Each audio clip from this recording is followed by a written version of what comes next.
Good evening. It is January 27th, 2025. I hope you are all doing well. I had a lovely weekend. Welcome to Scouching Live. I, of course, am your host, Will Scouch. I am joined, of course, by my wonderful producer here, Mr. AJ Jadero. How are you, sir? Hey, yo, I'm doing all right. Leafs are still in first. They're still in first. I'm going to They're clinging. hold on to it. So that's where I'm at. My Buffalo Bills lost, and I'm depressed. I watched that game last night. That was tough. That was sad. Every time this frog-sounding MFer just gets us. The frog. It was a tough one, man. Like I don't know. I'm not a huge NFL guy, but this is I usually watch the championship games and the Super Bowl because those ones are like, I guess they're the ones that I find most interesting. Don't blame you. And I mean, I don't know. I don't. It is pretty crazy as a football layman the run that the Kansas City Chiefs are on. Yeah, I know. There's a lot of talk about them being a rigged storyline, but like.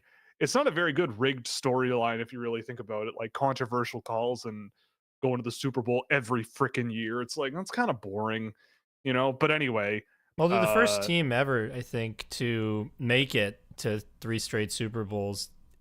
Yeah. So there's that too. And they've been to like 5 of the last 6 or 4 of the last 5. 7 AFC Championship games. Yeah, and they've won 5 of them, I think. Yep. It's just it's just crazy. So I hate it. Hell of a story. Poor Buffalo, poor Josh Allen. That press conference with him after the game was crushing. It just crushed my soul. Felt so bad. But that's sports. There's highs and lows, and unfortunately he's had a lot of lows. But anyway, welcome to the show. It is, of course, Monday evening, 8 p.m. Eastern time. Welcome. We got lots and lots on the docket for today. First of all, some housekeeping news. This was done over the weekend. It was something that I've been putting off for quite a while. But if you are a relatively new fan of the show, we have a bunch of old reports from the 2020, 2021, and 2022 draft that were privatized because they featured a lot of proprietary data, but they are now public again. So if you wanted to go and see what my thoughts were on a whole bunch of guys from those drafts, you can definitely go check it out. I was watching my old one on Owen Power, and that's actually kind of what triggered me to go, okay, maybe I should go through these and make them public again. So I did that. So you can go back in the channel history and check those out now after they've been private for a while. Also, the Keyshawn Aitchison game tape came out on Friday. So if you haven't seen it yet, go and get it and put it in your watch later folder and watch it after the show, or watch it, whenever you have the time. It was a really good one. So again, thanks for Tony and of course you, AJ, and Job and Rayanne, our graphic designer, for all helping come together and put that out and put that together, because I've really liked how that show's gone this year. It's been really nice to actually put a face to some of these players and talk to them directly. Obviously, I haven't been there at every interview, but it's always very, very interesting, and I think Tony's doing a really good job. And Matthew Schaefer's going to come out on Friday, and he was a fun one, a very fun one. Matthew Schaefer's a good one. Just finished doing the rough edit of the interview. It's going to be good, and tomorrow I'll get to the actual game tape portion of it, and that comprises of them breaking down the tape. And he went on quite a bit, like, I think there's about 10 minutes worth of stuff that I have to cut down. So we'll see how it goes. Hey, he's a good one. Yes. I am a person who talks a lot. I yap on camera all the time.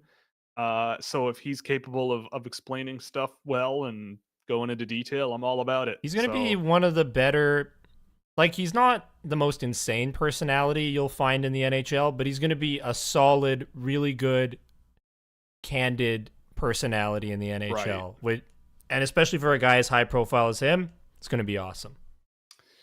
Yeah, I'm excited to see it. It's going to be a good one. And also, so a week tonight as well, we're going to be joined by Sam McGilligan, former full-time co-host, but now often a guest of the show.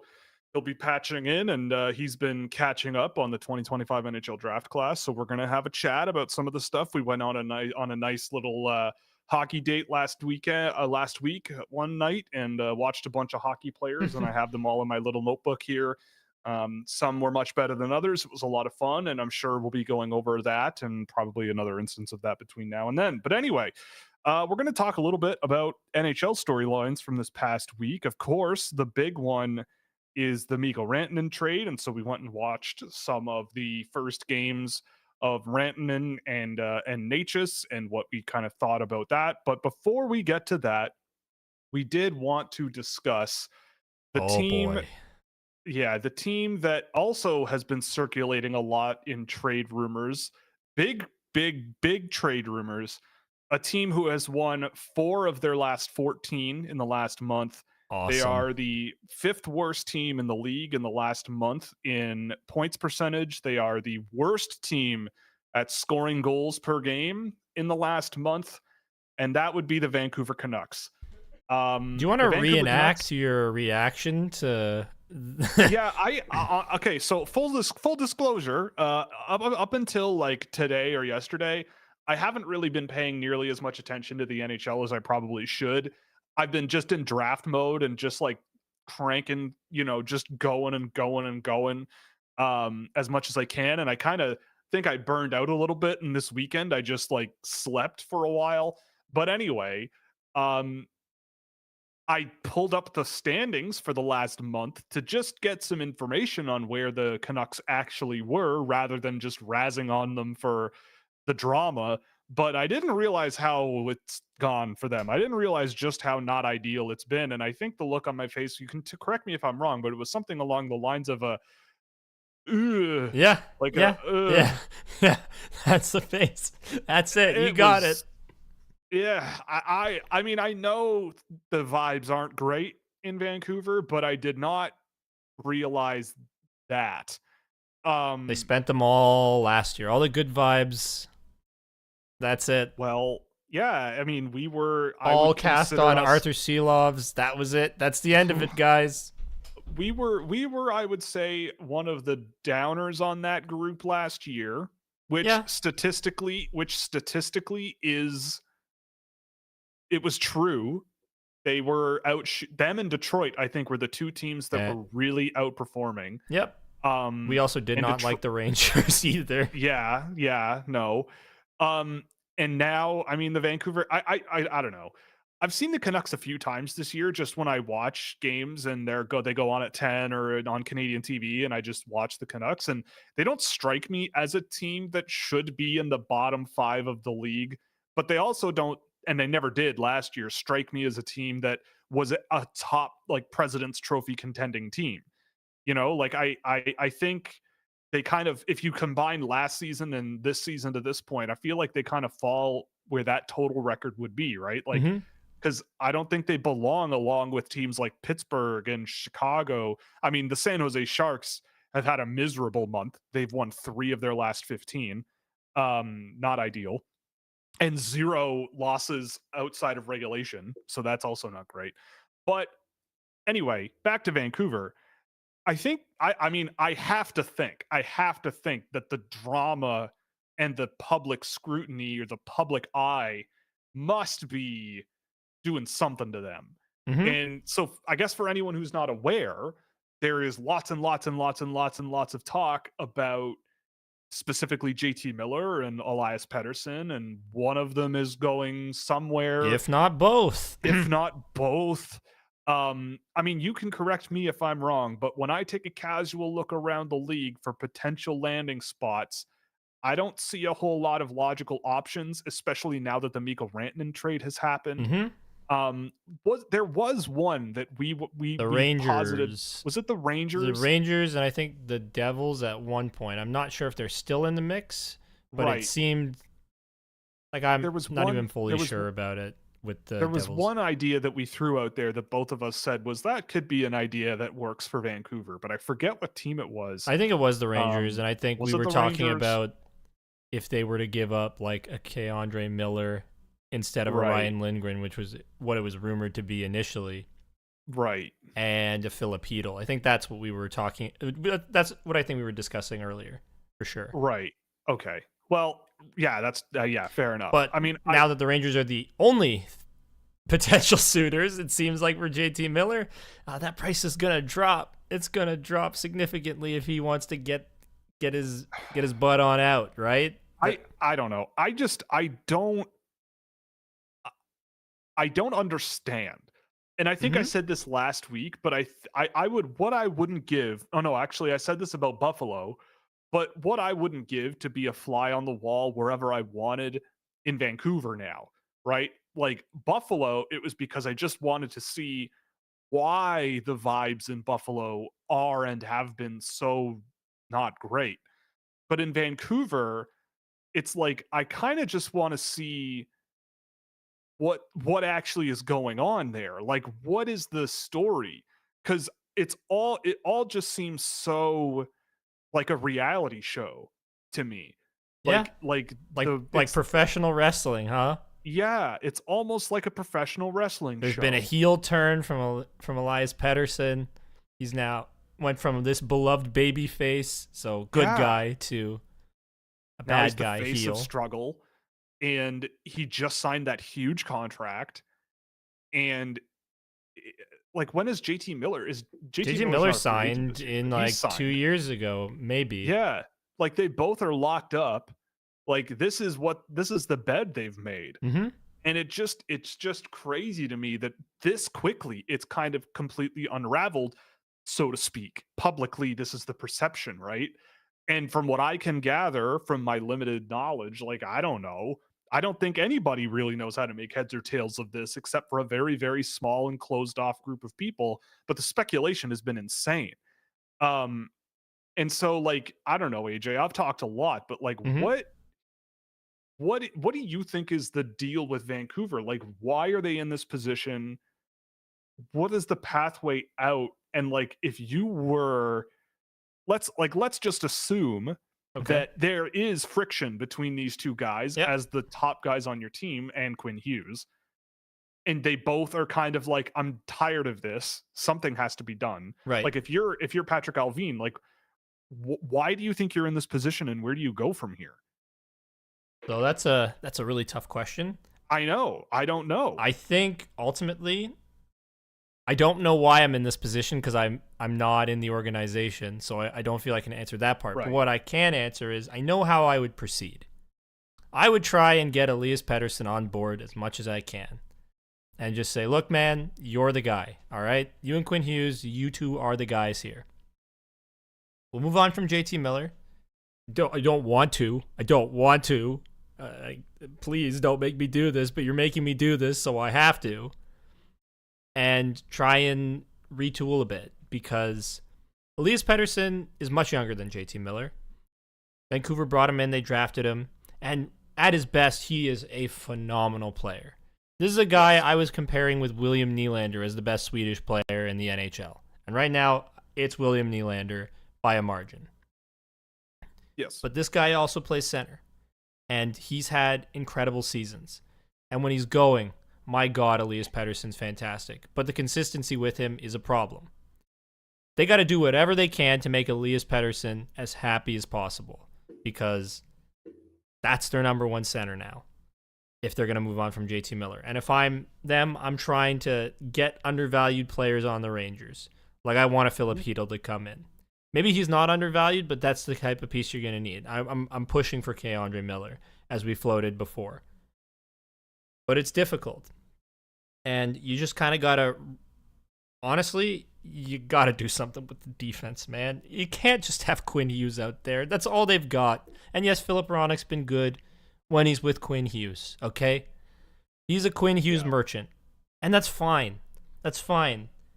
But you can't afford to have Vinny Desharnais taking like 4 penalties against the Edmonton Oilers. Against his former team. His former team, he took like 4 penalties. And Tyler Myers doesn't do it. He just doesn't. So they got to fix their defense. And I feel like that's a big problem too. Thatcher Demko's come back now, and I don't think he's been particularly great in the time since he's come back. Right. At least the games I've caught. But you just got to stay the course. He's been an .867 goaltender this year. Yeah, so bad. That's not good. so bad. So realistically, you just got to ride out this year. You're going to have to move on from JT Miller if he really, really does want out. You're not going to be able to get exactly what you want. Yeah. And you just got to build around Pettersson and Hughes and try desperately to not let them go and have this be a Buffalo 2.0 situation. You just can't do it. The tricky bit is that one of them has a no movement clause and the other one's doesn't kick in until next season. So I think I agree that like if it's really, like if it is, I think it's a situation where the truth is somewhere like in the middle, where it's like there's nothing happening and it's just media made up, stuff, and it's just a team that's struggling and the guys are just they're just tired of it and they've struggled a lot more than they've succeeded in the last decade. Yeah, like Vancouver in the decades, like 2 playoffs. Like 2 playoffs, the one in the COVID year where they beat the St. Louis Blues, the defending champions, to move on to the next round, I'm pretty sure. And then last year getting past the Nashville Predators, but that's it. That's the only level of success they've had. Vancouver is 23rd in the league since 2015-16. So they have not had a great run. And so it's like, is it just that? Like, it's just like they continue to have struggles and people are really tired of it? Or is it like a complete madhouse, crazy town that is just like melting down and the whole thing might come to pieces? Because that's been thrown out there.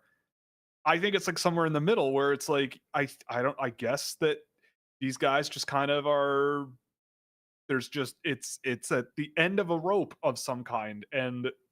But it's become this big thing that's it's a now circus. I don't know what's real and what's not. Yeah, it's made JT Miller's price really kind of come down because everybody knows he's available and there aren't that many places he can go. No, let alone that he'll accept a trade to, because he has that right to just stay in Vancouver. And then Pettersson, like I think it was Chris Johnston who said that over the weekend there was a sentiment out there that Elias Pettersson was going to get traded. Like there was this like chatter that it was entirely possible that now that Mikko Rantanen was gone, there were other teams that were sort of circling around Pettersson going, okay, we're not getting Rantanen, so let's go get the next best thing, which is Pettersson to teams. And so we'll see what happens. But like, if somebody's willing to give you something good for Pettersson, I consider it. But it's I guess, like, I don't know. It's just hard. If you're sending Pettersson to the Rangers and that's what gets you, Keandre Miller, or Braden Schneider, Philip Hedl plus, I don't know. I don't know. I know. I don't know either. It's tough. And I feel like this is kind of like where being a GM can kind of be a really brutal job. Like, winning is fun. Everything's great when you're winning. But when you're not, and especially in a crazy market like Vancouver where there's chatter and people talk. I think Vancouver is actually the worst market. Just flat out. I think it's the worst market for media. To what? Media, for media. And like all the shenanigans that go on. You can point at Toronto, but I swear there's something different that happens there because of the way it's run too. Like Francesco Aquilini, that guy does not have a good track record of running teams, even outside of the NHL. Even his Call of Duty League team is... No, I'm serious. Are they duty? They're duty, and they're duty every year, and they're always like... I didn't even know he owned a Call of Duty team, he does. To be honest. Yeah, he does. I didn't even know. And they're always like considered like a poverty org, which is like that's kind of the term that's thrown around because gamers are a little more loose with their words. So I just don't. It's crazy to me. They turned something that I even looked at optimistically this year as they can get better. I know they were unsustainably good last year, but I feel like they're going to be not as good this year, but better in terms of being sustainable. And they just weren't. It just fell off because they didn't have any defense, and really, other than Quinn Hughes, and their whole like goaltending identity also went away because that was a huge part of it last year. Thatcher Demko was incredible, and now he's not, and he's been injured a lot of the year. I will say they are winning an important game against St. Louis right now. They're up 2-0. Connor Garland with 2 goals. Oh, I picked him up in fantasy today. Let's Connor go. Garland, man. Two leagues. just shout out Connor Garland. Every time I watch Vancouver, I'm like, that's my guy. Guy.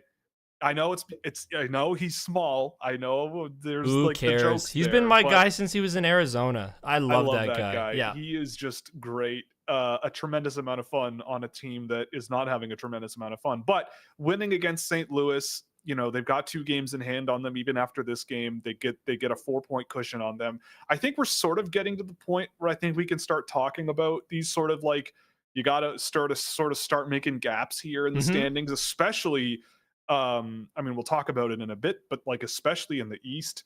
But in any case, I mean, yeah. So the Canucks. I mean, I don't know what the heck's going to happen here. Like, if I'm Patrick Alvin, like.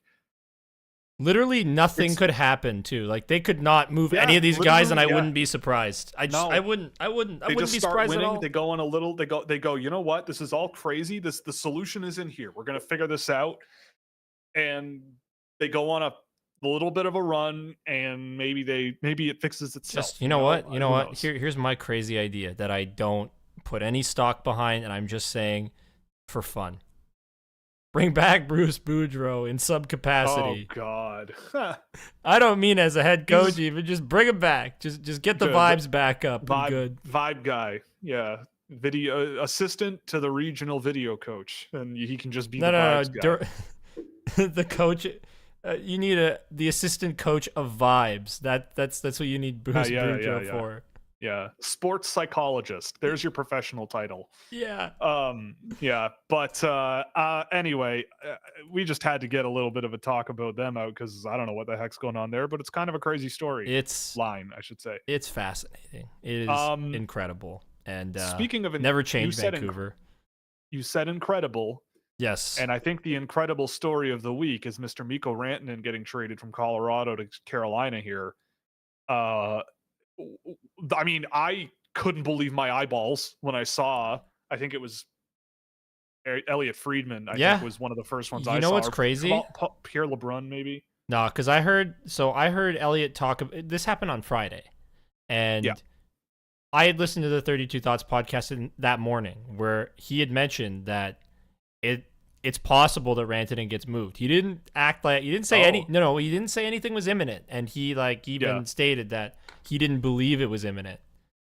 But he said there's going to be a deadline for when they try to get something done, and so it didn't completely shock me because the seed had been planted in my brain that morning. But I didn't think it would happen that day. Right. That's what blew my mind. I thought Mikko was a Colorado Avalanche lifer. That's how I viewed it. I'm like, I mean, this is one of the cup there. Yeah, he's been there forever. Arguably a top 10 player in the league with 2 other undisputable or indisputable, however you're supposed to say it, other top 10 players in the league. Really, 2 other top 4 players in the league in Makar and McKinnon. And I just thought that group of 3 was going to stick together, but they didn't. Yeah. So if anyone's been living under a rock, the biggest rock imaginable in the hockey world, the trade is Carolina getting Mikko Rantanen and Taylor Hall. Colorado got Martin Necas, Jack Drury, a 2nd-round pick this year and a 4th-round pick next year. And I believe Chicago got a 3rd-round pick after all of this, and they retained half of Rantanen. Yeah. So that's kind of how it broke down. I mean, number one, I love that Chicago didn't know the deal that they were becoming a part of. So wait, what did they retain? Because then they would have. Because I think they didn't know it was a Rantanen trade. They just got a cap hit. The Blackhawks will retain 50% of Rantanen's salary. So they did. They must have. No, they would have known. Yeah, but I feel like I saw something out there that Chicago, like, for a while there, they thought it was like, we're trading Taylor Hall, not retaining money on that. But then I think it might have been Carolina being like, well, can you help us out with something else? Elias Pettersson, like, and then they didn't, I guess, or something like that. It's like, I guess. But anyway, so Chicago is retaining half of that. So Chicago thinking about it from Chicago's perspective is kind of funny to me. It's like you trade away Taylor Hall, and you acquire basically Taylor Hall's salary in Mikko Rantanen's dead cap, and you get a 3rd round pick for it. So you basically like lost a player that I guess you maybe couldn't have traded at the trade deadline, like unless you, I don't know, because Taylor Hall isn't like, someone would probably have gone out and gotten him, but maybe yeah, his value's not especially that the high. money. Honestly, Yeah, the money.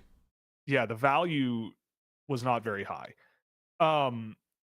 But anyway, I mean, I don't know. I guess for me, it's like you're helping Carolina get per dollar probably the best player in the league now. So it's like you maybe had a bit more leverage than a 3rd round pick and losing a player off your roster.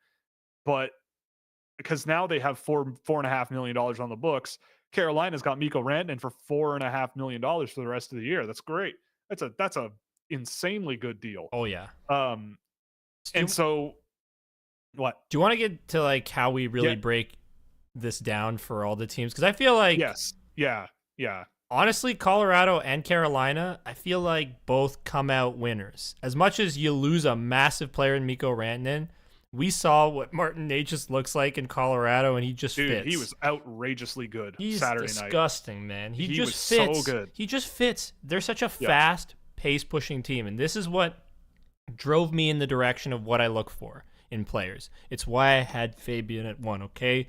Don't fault me, because I love fast, pace-pushing type guys. And that is what the Colorado Avalanche do. And Martin Necas just fits that. Him playing with Nathan MacKinnon, I saw some of the most disgusting things I've ever seen happen in hockey. Like they're just so fast and they're in sync. Yeah. And it's ridiculous. It's insane the type of stuff they pull off because they're so shifty and so creative but so fast at the same time. And it's pure art. Really, it's art on ice. Like a school of sharks. Yeah, man. Yeah, it's ridiculous. They play like an avalanche. They play like, they just come at you fast and so overwhelming fast. And bury you. Yeah. I mean, Martin Necas is on pace to score 90 points this year. He's been ridiculous. So, he's having a great season. And I do think that there is a smaller difference between those two players than I think people are letting on. No, like that's correct. I think Necas is a guy who, if he were playing on another team, again, like the thought experiment for me, I know this is probably silly all the time, but like imagine he were on this iteration of the Montreal Canadiens, right? Where they're playing a lot of these younger guys and they've been around playing these younger guys for a while. Like if Martin Necas were on the Montreal Canadiens right now, like he'd be humongous there. Like is he their best forward? Is he their best forward? He may very well be their best forward. Like watching him play is he's one of my favorite players to watch in the league. Like no joke. He is big, but he's fast and the skill level's really strong. But the playmaking ability he has is also just like the vision and the timing on his passes. Like that game against Colorado, his first game there, like you wouldn't have known. The Rangers, that is. Oh, right. Sorry. For Colorado against New York. Yes. But like the one-touch passes that, it's like he had been playing there all year. Yeah. And he just kind of picked it up and like flash across to Mikko Rantanen, who we've watched with Carolina. And it didn't feel the same level of magic. Hadn't clicked yet. It just hadn't really clicked, which is fine. But he was still ridiculous, like what he could do. Well, he was very good, yes. I love watching Mikko Rantanen just get the puck in a small amount of space and just destroy people. That's what he does. He just destroys goalies. And I have to back Carolina here because one of the things I've been saying about them is they were such an incredible team without a true superstar. Like, I love Sebastian Aho. He's awesome. But he's not top 20 caliber player in the NHL. Right. He's not quite there. He's a very excellent player, probably top 30, top 25, but not top 20. Mikko Rantanen, top 15, top 10 level player in the NHL. And he is incredible. And I feel like this is the type of player they need for Carolina because their problem a lot of the times is they shoot a lot and don't score. And Mikko Rantanen, I think, bucks that trend for them considerably. That guy can really rip puck, and he's phenomenal at it. and he's that superstar player that they need. So yeah. I think I have to do it now. I think I'm going back Carolina for the Cup. You're doing it? I think that's where I'm landing. I backed Florida around this time last year, and I know it's early with him being there, but that's where I'm leaning. I'm not as confident in this pick as I was with Florida. Like, I was super confident about the Florida Panthers winning the Stanley Cup in mid to late January. I am like 40% confident in my Carolina pick. With Florida, I was 80 to 90% confident. So we'll see how it goes, but I think I back the Canes at this point because also don't forget Taylor Hall also in Carolina. He is. Like I didn't go and watch Taylor Hall before this, and I feel like with Chicago he hasn't been amazing. But I mean, Carolina very quickly has turned themselves into a really scary looking group of forwards, right? Like you have Rantanen, Aho, Hall, Kotkaniemi, Svechnikov, Jarvis, yes. Jordan Staal is still there. Jack Roslovic has been okay this year. There's they have Sean Walker on the back end with Shane Gostisbehere, Dmitry Orlov, I love Brent Dmitry Burns, Orlov, Jacob Slavin, and then Jalen Chatfield, I think, also rounds out that group. Yeah, Jalen Chatfield's been good for them. Like, they have a really, really, really strong team. And then Freddie Anderson, no matter who's on the ice, and Freddie Anderson and Ned and Kochetkov. But I mean, they look like a team that very certainly could make and I don't know. I still am very pro Martin Necas in general, but it does give them a boost.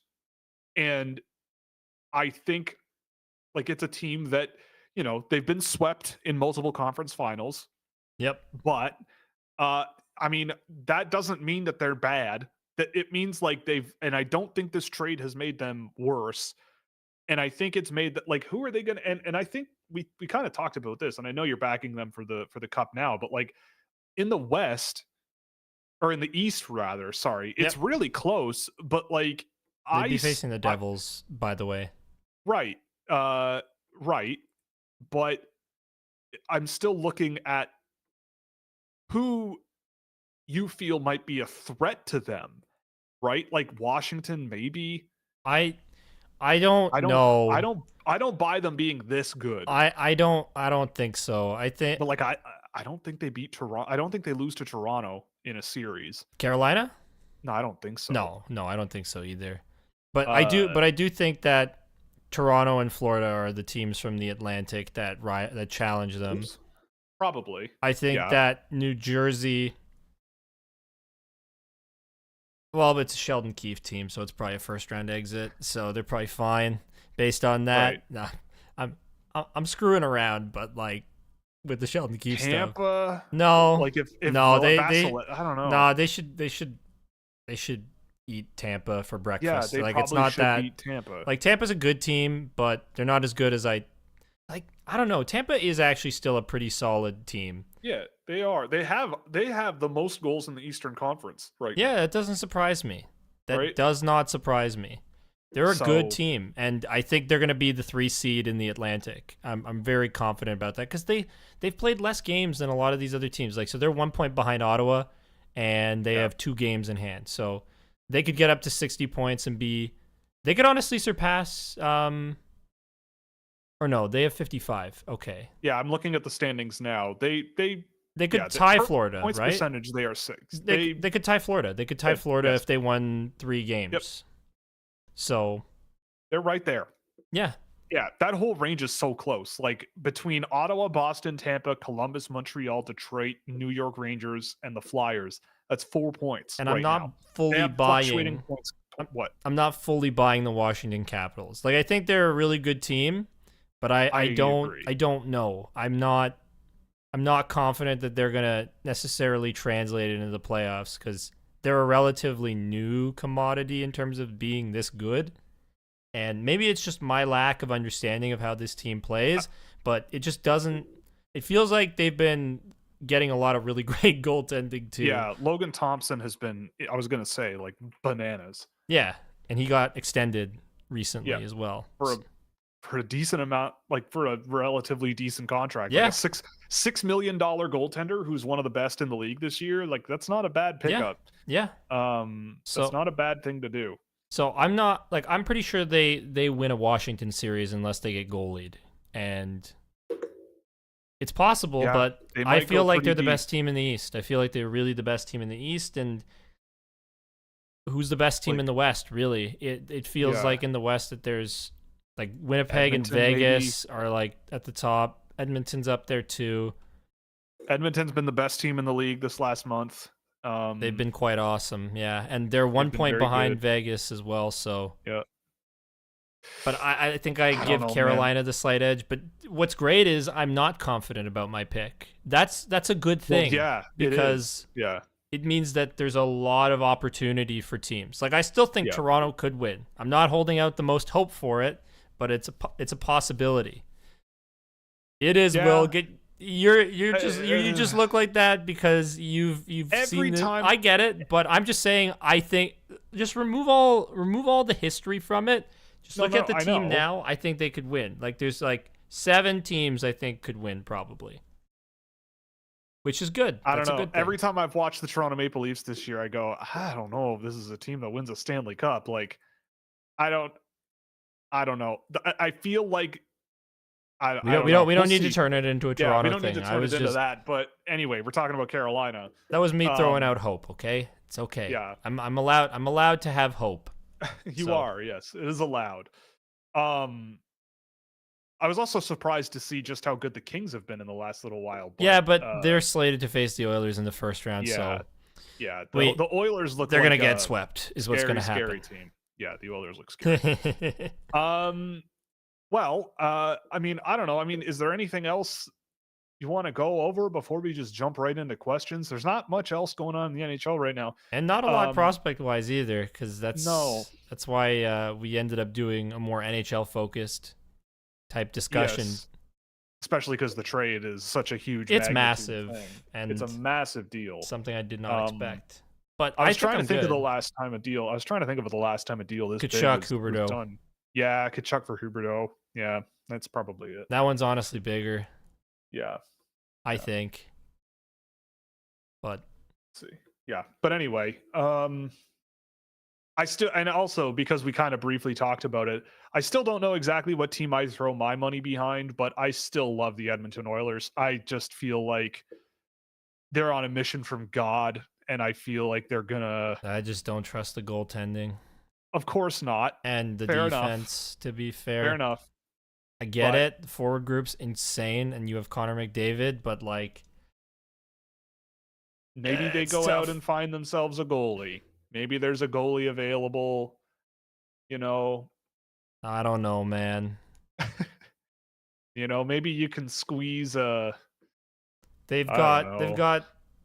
Look, Matthias Ekholm's awesome at defense. Evan Bouchard is very flawed, but very good at the same time. At least when it comes to offense. But I am not a Darnell Nurse fan at all, man. Well, no, neither am I. I like Brett Kulak just fine. But, like, I don't know. They don't have enough that really inspires me on the back end. Here's a thought. By the deadline, the Edmonton Oilers should have enough space for a half-retained John Gibson. Now, there is an idea I might pursue if I am the general manager of Edmonton and go. Oh yeah, they have John Klingberg too. That's right. I forgot. Yes, John Klingberg. Yeah, as well. That really does not help. That's negative points. That is negative points. On Puck PD, he's still listed as injured reserve. Has he even played yet? Or did he get hurt already? I have no clue. Phil Housley style. Oh, an immigration issue is keeping him out of the lineup. Damn. Well, it's not going to help them. No, it will not. So it will not. So okay, but you want to back them? That's what you're going to back. I think the Oilers are gonna make a good push again. I don't know. I mean, I would love to see Carolina win a Stanley Cup, though. I would absolutely love it. So would I. That is a team that does things differently than almost every team in the league. And other teams still have not caught up. and they've been so good for so long, but they haven't crossed that Rubicon. And if they find, I mean, they have in the past, they have won Stanley Cups in the past, but under this sort of universe, they have this sort of modern era Mm-hmm. Hurricanes The franchise. Tulski era, let's call it. Yeah, the nerd era. I would love to see that come together. I absolutely will love to love to see that happen. All right. On that note, I think that's about enough on that, and we can switch over to questions. So again, if you have any questions, you can pop them in the chat. We'll get to them by the end of the show. Whoa! Holy shit! Thank you very much for a wonderful super chat there, Mister. Wow, thank you. That's awesome. Yes, very very appreciated. We get to buy one carton of eggs now. So that's awesome. Thank you so much. Yes, thank you very much. Anyway, but I mean, it's funny now that we have to do the ad reads before we get to questions. But again, thank you very much. No. He paid to skip the ad reads. Let's. Yeah, fair enough. Well, that's a good point. Paid to skip the ad reads. Yeah, there you go. I'm still gonna put the links in the chat, but you can just do that yourselves. You know the drill by this point anyway.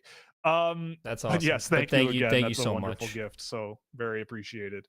All right, let's get right into it. Have you gotten around to seeing a Roman Kanserov game? You'll notice I responded by saying that we were doing it literally 5 minutes before the show started because I had forgotten, and we did. I mean, so I've been watching. I've seen Roman Kanserov over the years. I watched him a lot when he was a draft eligible. He is a little small, but not like, I think the speed that he has makes up for it. He's quite skilled. His footwork and his pivots and his changes in direction are really, really good. The game we watched, he immediately got scored on the first shift of the game, but it wasn't really his fault, but it was kind of funny. But yeah, I mean, I think the big thing for him will be dealing with tight pressure situations and physical pressure in the NHL, because I think that that's the thing that is a big difference between the KHL and the NHL. Is the KHL, the defensive pressure that you face is just not the same. It's just not quite the same level of intensity. And I think that his game is very on the puck, attacking you one-on-one style, which is great. I think that if it can work, it works really, really well. So, I mean, I would say for him that I am cautiously quite optimistic, right? Like, I think that there's a lot going in his favor that I think could make a difference for Chicago in a way that I think they need a bit of a shot in the arm whenever he does come over. So we'll see what happens. I mean, am I thinking he's going to be like an elite NHL player? I'm not totally sure about that, but a solid offensive one with a bit of defensive. He's got the defensive work rate, right? Like, he's not an offense only sort of never back check type guy. He's up and down the ice pretty well in the footage I've seen. So we'll see what happens. But yes, I I liked him when he was 17, 18 years old, and he's a good swing to take. What can you tell us about Mason West, the Minnesota high school football hockey star who may not actually continue with hockey? Yeah. I actually saw Mason West after the central scouting list came out, because he's a player that was quite high on that list that I hadn't seen very much of. I mean, high school hockey video access is pretty touch and go depending on the team, but Adina's decently good. And I came away from that going like, again, really, he's super tall. If you didn't know, he's like 6'5", like 190 pounds or something like that, I think. Super lanky kid. But I mean, it's really hard because it's high school hockey, but you can't really question the quality of his shot release. He had some pretty good skill moments from the footage I saw of him. I wonder about the quickness and the feet under him. But if he fills out physically, then I guess that doesn't matter so much. I will have to circle back and take a look at him. I hope, as I do with any high school player, that they play in a tougher situation, like with high school in Minnesota, even in Class AA, which is the better of the two. You really have to be aware of the teams that they're playing. Like, some games, a good team might win 12-0, and you're like, well, this is just some school across town that doesn't have the same hockey resources that a school like Adina has. So you just have to be careful about where you go for your info. But yeah, I mean, solid high school player, really good one, actually, I should say. The only one I actually have ranked right now is Cooper Simpson. But I have seen a lot more of Cooper Simpson over the years than I have of Mason West. So maybe that'll change. What can we expect David Roosevelt's progression to look like? What might his game be? I mean, that's a deep cut there. I was actually very pleasantly surprised to see David Roosevelt on Central Scouting's list, top 30 in Europe. I think he was like 22 or 27 or something. It was a 2 and another squiggly number. Um, but yeah, I mean, I've only started to sort of catch Roosevelt in the last month, I would say. I didn't know who he was. But I've tracked a couple of games of him in the Czech top division. I watched a game, or I watched bunches of a game internationally that he played over the Christmas break. And I do really like David Roosevelt. I think he is on my list, sort of at the back end of it. But he's a guy who I think, I watched him and Wojtek Cihas back to back. So two guys playing top division in the Czech Republic. Cihas is the guy that everyone's kind of looking at. He's tall and he's pretty mobile and fluid on his feet. But Roosevelt, I thought, was the guy that was making higher end plays, taking on a little bit more risk, being a little bit more assertive and evasive with the puck on his stick, and really pushing the game in the right direction a little bit more than Cihas. But Cihas was more off puck, go to the net, possession type guy, forecheck F1 style. Roosevelt's more of a rush quarterback from what I've seen, and like threading pucks through traffic and getting pucks off the boards, and like those are the kinds of things that he does a little bit more.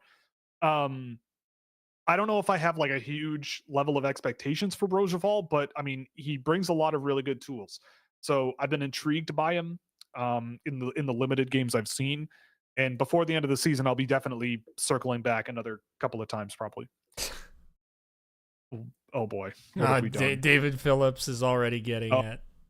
Yeah, but Yep. we can move up that question because Yeah, the super chatter put it in there. Yeah, what's your take on Carolina's prospect Alexander Nikishin?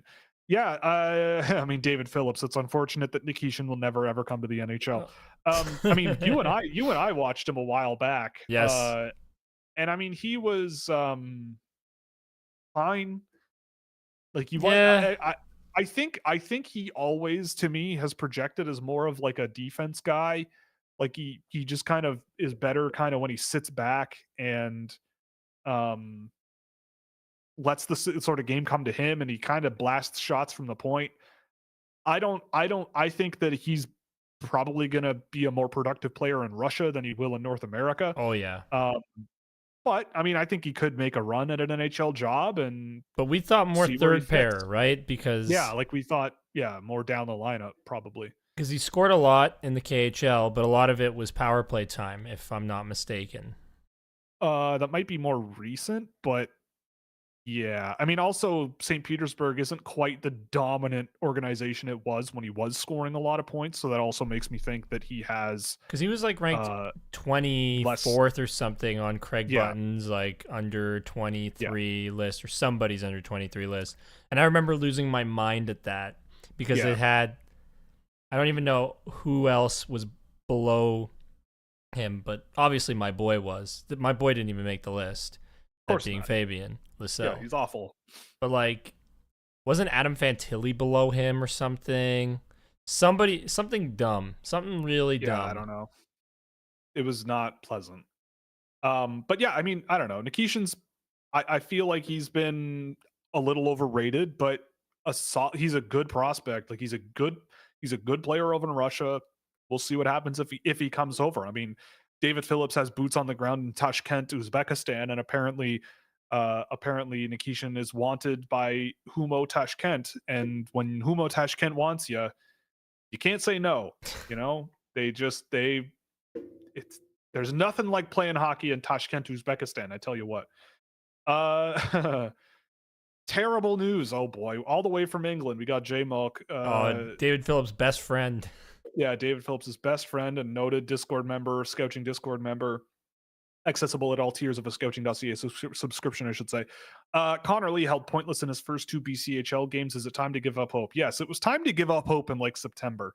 I'm sorry that I made Connor Lee a thing, but I mean, I don't know. I mean, he's fat. He's a fast kid. He can skate. Yeah, but he's not Fabian Lysell. So get out of here, J Milk. That's it. Yeah, he's just not trashing on my boy, and your boy is not even gonna get drafted. Maybe 2 games in the BCHL, I think, is enough to throw anyone in the trash, I think. I mean, it's, Wasn't you're better done. than Idar Suniev in the BCHL. All Excuse me, hail. Lisan Al Gaib, the God King himself.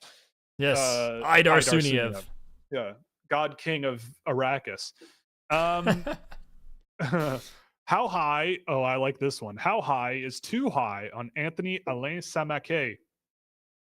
Well, where do I have him? I just put my rankings in a blender the other night, and what popped out the other side? So I have him at 54 right now, which is a little lower than I had him, which was 47 in December. But I mean, similar range. I mean, look, I think that he's got a ton of potential. Like, apparently, all reviews are that he's a great kid. It's great. Super good skater. I think the offensive instincts are really, really good. I know he only has 12 points this year, and I know that a few of them came in the first few games.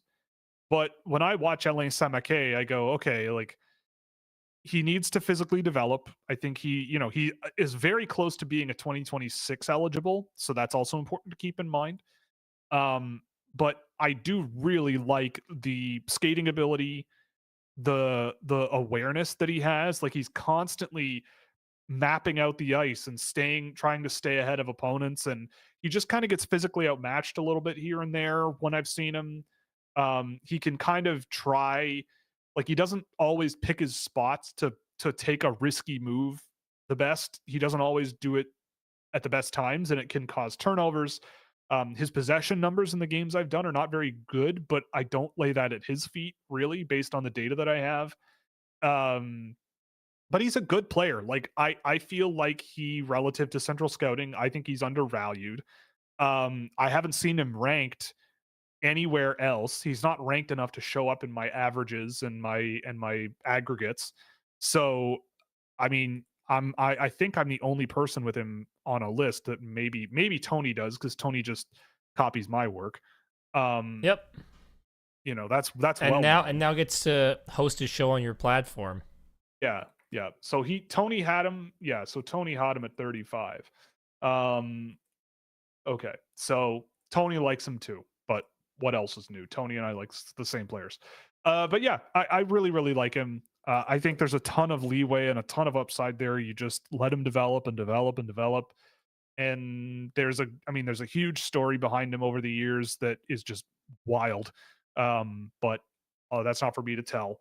But regardless, he's a kid you want to cheer for, and he gives you every reason to do so. And I think there's a good future for him in the future. I don't know if he's an NHL do player, we need to get him on game tape? Is that what you're saying? We could try. I'm sure we could try to put that together. He'd be a good one. Kind of a vague question. Fine, Mitch. I guess we can take that. But do you find that the Canes draft based off of possession metrics at all? Like, that's their main focus? I would say no. I don't think anybody does. I think that's a bad call. Because I mean, I do a lot of possession tracking myself, but it is hard to make heads or tails of what possession really means outside of the NHL. Because again, hockey is a team sport, right? Like, this is the thing that I kind of get hung up on with analytics and data science in hockey, is that it's really difficult to boil things down to sort of a sort of magic formula or approach to sort of get it. Because one weak link on a line can make the whole line look not so good, right? Or a really good player on a not so good group of good group of other players.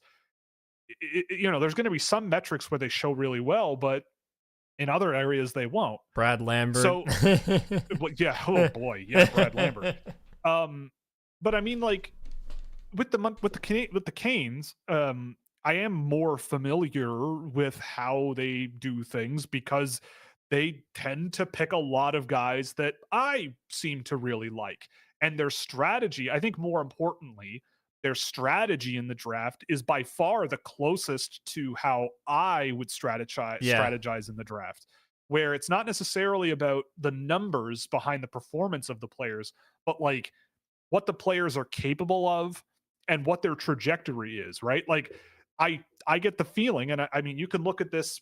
I'm not sure if this is 100% true, but it does seem very clear that strategically in Carolina, they look at things and go, beyond the third round, drafting a CHL player doesn't. I mean, this is probably different now because of the college rules, but at the time, it doesn't make a whole lot of sense to draft a CHL player because in 2 years they got to jump to the AHL, and we might not know if this is a guy that we want playing pro hockey yet at that time, and we don't want to put too much on their shoulders too quickly. And already there's so many kids drafted out of the CHL that it's reasonable to assume that there could be a player playing elsewhere in the world that might be a first or a second line player on their team that isn't drafted, that might be worth taking, that will get more opportunities and play in a tougher level of competition. And oftentimes that turns them to Russia or Sweden or wherever. So then they can sort of play their cards a little bit differently, right? Like they're playing the dealer, they're playing off the dealer in blackjack, kind of like they're counting cards. You're not guaranteeing yourself a win, but you are trying to do the numbers behind it and going, well, mathematically speaking, we're probably better off with a different strategy, right? And I mean, honestly, again, I'm just one guy, and from my perspective, watching this draft thing happen every year, but it does not seem like any other teams really utilize a similar strategy that often. At least it just doesn't seem to exist with other teams in nearly the same fashion, right? They're also like very consistent. Like I can pick out who their guy is going to be in the late rounds. Like I knew Timur Mukanov as soon as I watched Timur Mukanov and he was not getting any like real coverage or traction anywhere else. I'm like, this guy's going to be a Carolina Hurricane. Just look for the guy that is smaller, that is going to fall in the draft. Yeah. Carolina's going to pick that player. Was it Jaden Perron that year too? Right? Yes. Yeah, like Perron, you can just find the guys. I thought Luke Misa would be there, but he ended up going to Calgary. Like I thought that would be a guy they would swing on for sure. Right. But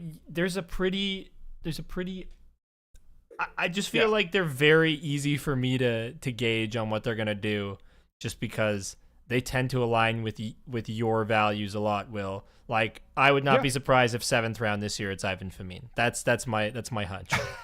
It would be awesome. They just might 7th round this year Ivan Famine. I feel like that would be a total Carolina Hurricanes pick. I have my ideas. So what I've done also, I built a mock draft simulator of my own. So I can now simulate the draft using my ranking archive and try to see who's available when. And I inputted Carolina's picks this year if the season ended today. And I kind of I can see a list of guys that are at their picks that I could see them going for. Do you want to share it? Let me see here. I sent it to somebody. Let me just find it here. I think I have to pull out my phone. Oh no. Here it is. Yeah, so the model that I have put in pick 27, 84, 123, 187, and 219. So at 27, I put Ben Kindle down. I just feel like the smarts and the skill level at that range of the draft seems like Carolina's alley. Daniil Skvortsov at 84, Russian, big defensive defenseman, but like skates well, has some skill. At 123, I put Alexander Zhuravsky, off the beaten path Russian, but like insane levels of skill and creativity that nobody seems to notice. And I feel like that would be the guy that they probably are the one team that's picked up on him. At 187, I put down Everett Baldwin, prep school defenseman. They sometimes draft out of prep school. And he's just like an insanely fast straight line skater that's pretty raw, but like maybe you could get something out of him. And then Ivan Famine at 219, obviously, because why not? Just take the swing on the little guy who zips and zoops and boops and bops and tries his ass off. I would love to see in a meeting if I showed Rod Brindamore 10 minutes of Ivan Famine and be like, what do you think? Because I feel like Rod Brindamore is going to be like, he's never sniffing the NHL on my team. There's no way, but I respect him. Like there's that like but there. But yeah.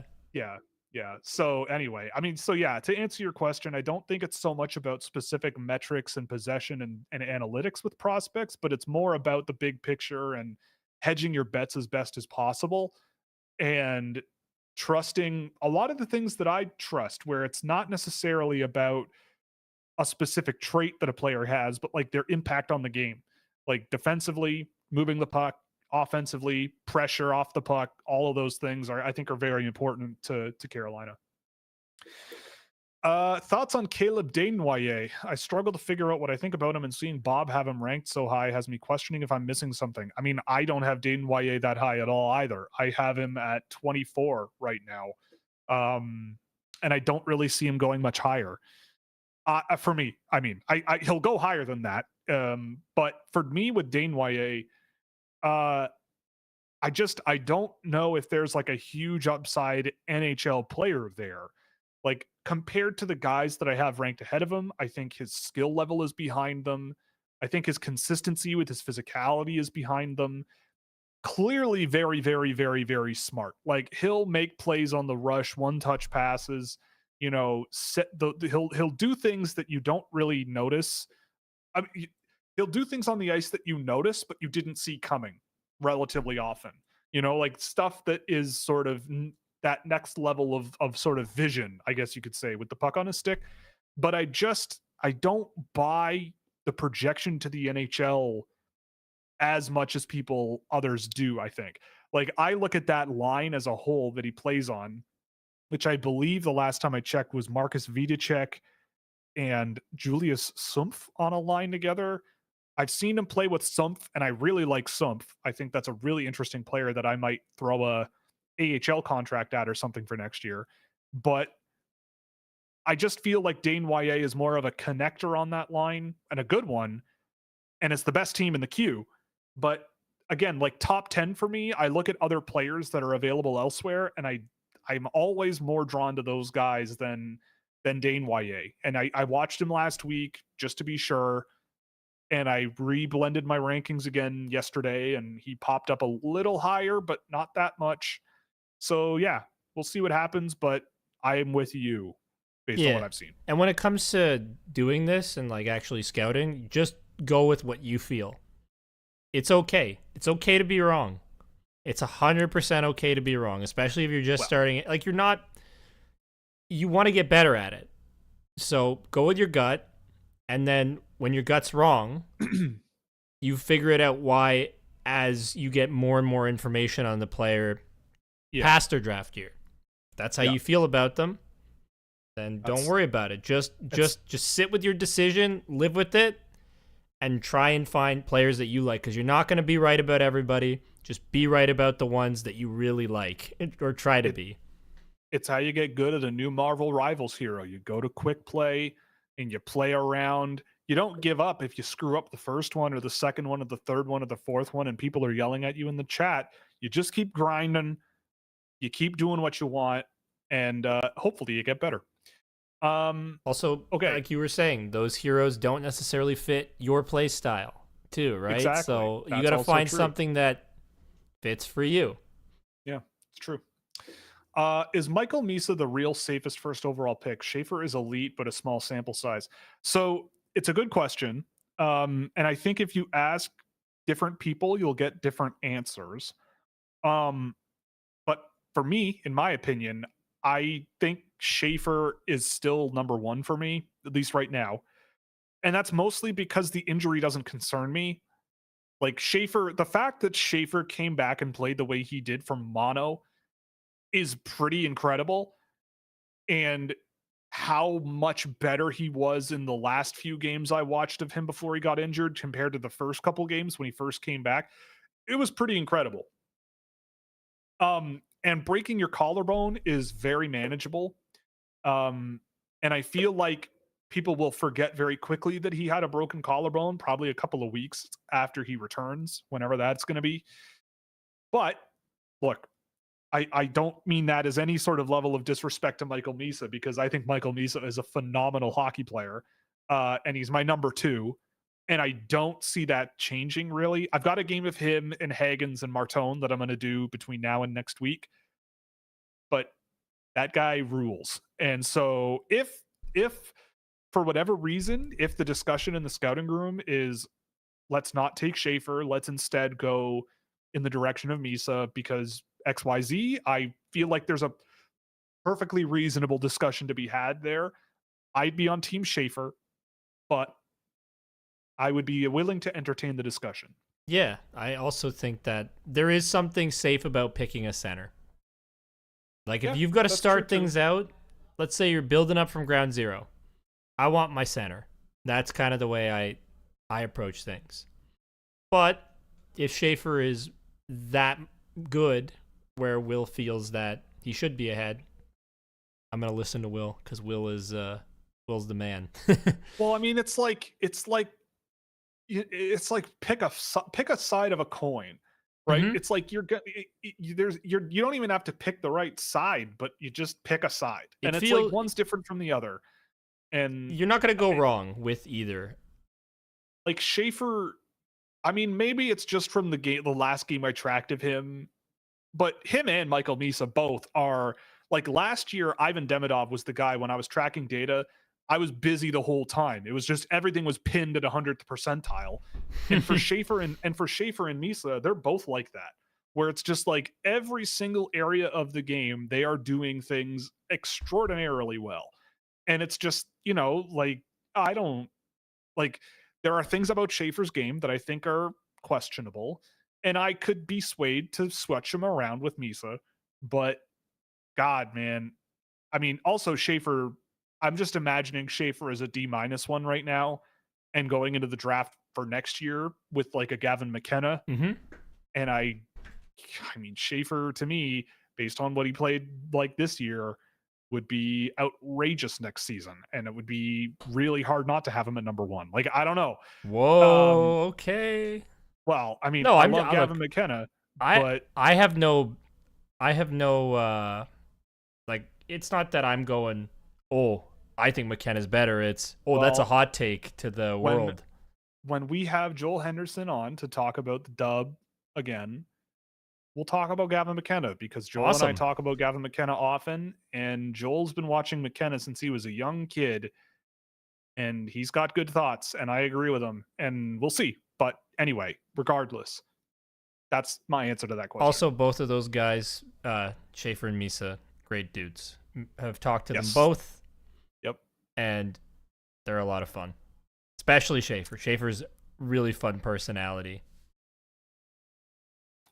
The CHLer first rounders from 2005 till now with at least 9.95 goals a game and at least 2 points a game. Bedard, Kane, Crosby, Misa. I mean, yeah, look, Michael Misa's amazing. I mean, Connor Bedard sucks now. We all know that. Like he's done. Come off he's of fallen it. off. Come off it's of over. it. No, it's over. It's Jover.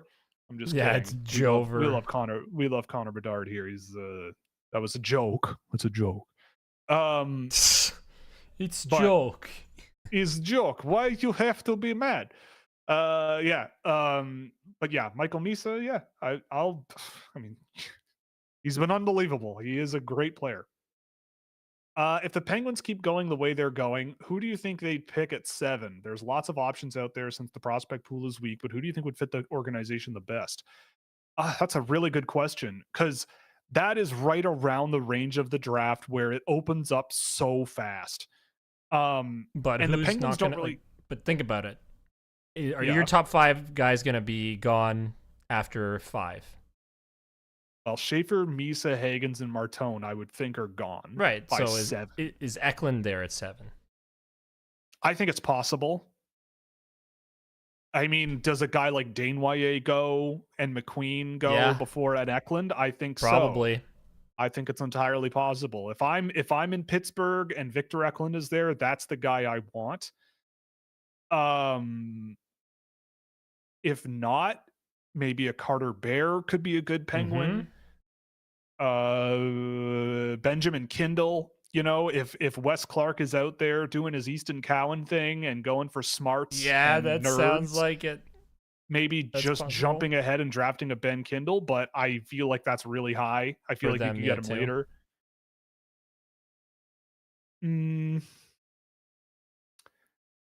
I mean, I have a pet theory that I feel like is completely wrong, but teams like to draft players who wear the same colors as the teams that they play on, or as the team that they are. Jake O'Brien, Brantford Bulldogs, maybe they reach on a Jake O'Brien, a lanky, big center who can skate and make smart plays as well. You know, plays like a nerd. Well, I think this is one of the first times I don't know if I agree with you on that. maybe I don't know. There's something in the back of my mind. The Leafs have not done that, and Wes Clark was the Leafs guy. Not well. I mean, the Leafs don't do it because they draft pretty well. Yeah, but that was when Wes Clark was there. Yes. Well, we'll see. Right. We'll so. See. They'll pick somebody off the beaten path a little bit. That's gonna be just good. If it's me though, it's Eklund. If Eklund is there, that is not a bad starting point. I mean, he's a winger, but I don't think you care. You know, no, I think it's fine. You figure out a way to draft more centers or acquire more, like because Eklund is that good to me. Mm-hmm. Yeah. Which Eklund do you like more heading into their draft year, William or Victor? What are some differences about them? That's an extremely good question too. They're very different, I would say. They're similar but very different, if that doesn't make sense. But I think William has an offensive level of creativity and vision and like awareness that I don't think Victor has. But I think Victor will project easier to the NHL than his brother. Like his brother took a couple of years to sort of find his stride, and this year he's having a great year. Victor is way more of think like Brendan Gallagher type guy, just like always active and always pushing into space and always not backing down from guys and always applying pressure and just grinding the game out. Like he's way more of that. Like you watch him and you can see an NHL player right there. William, it was more about like, oh my God, this guy is quick and agile along the boards, which he's going to need to be in the NHL. Super skilled. He can spin off of guys and do behind the back passes and fancy stuff all night long.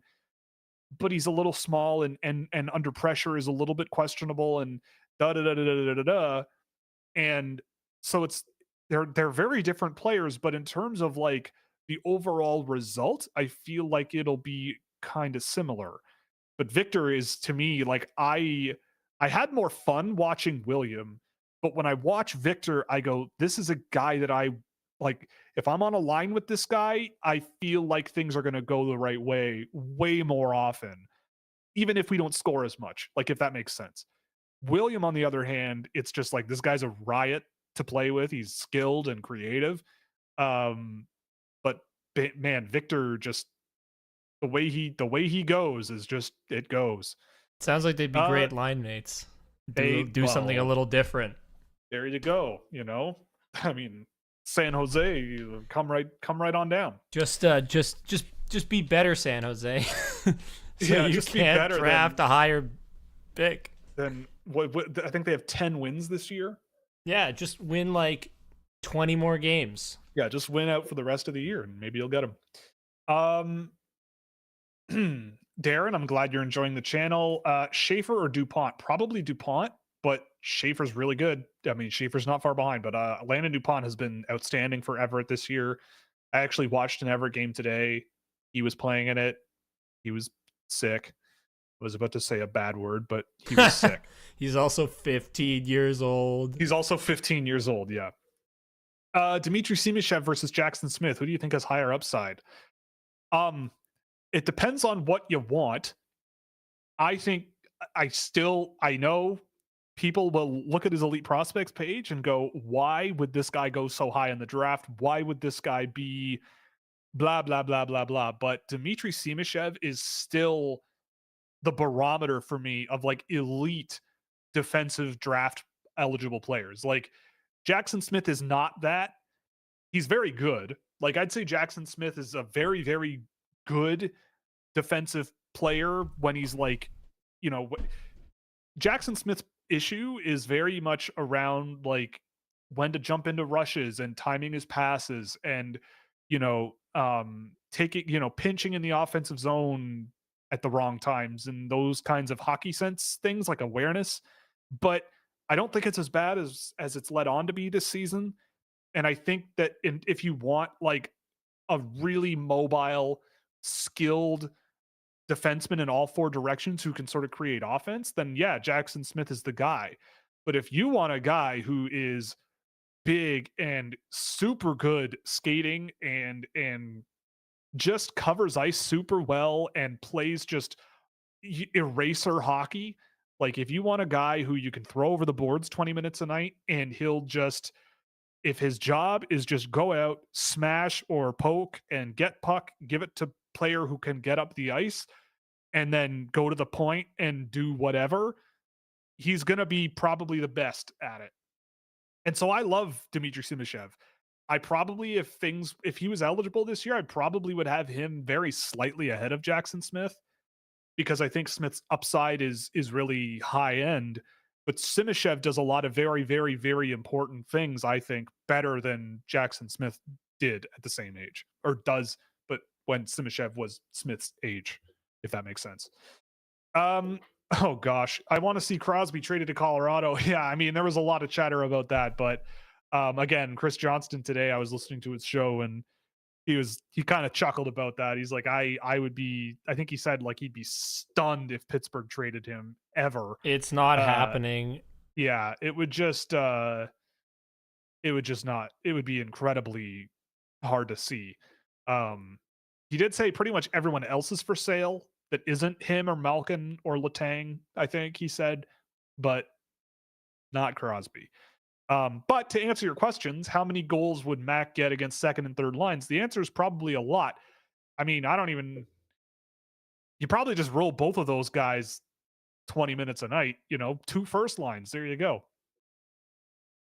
Okay. Why do you think generational talent gets thrown around so much? It seems to always be reserved for a player every 5 to 10 years. Now it seems like every draft year has a generational talent. Because people like to buy hype. Yes. It is profitable. It gets you reading.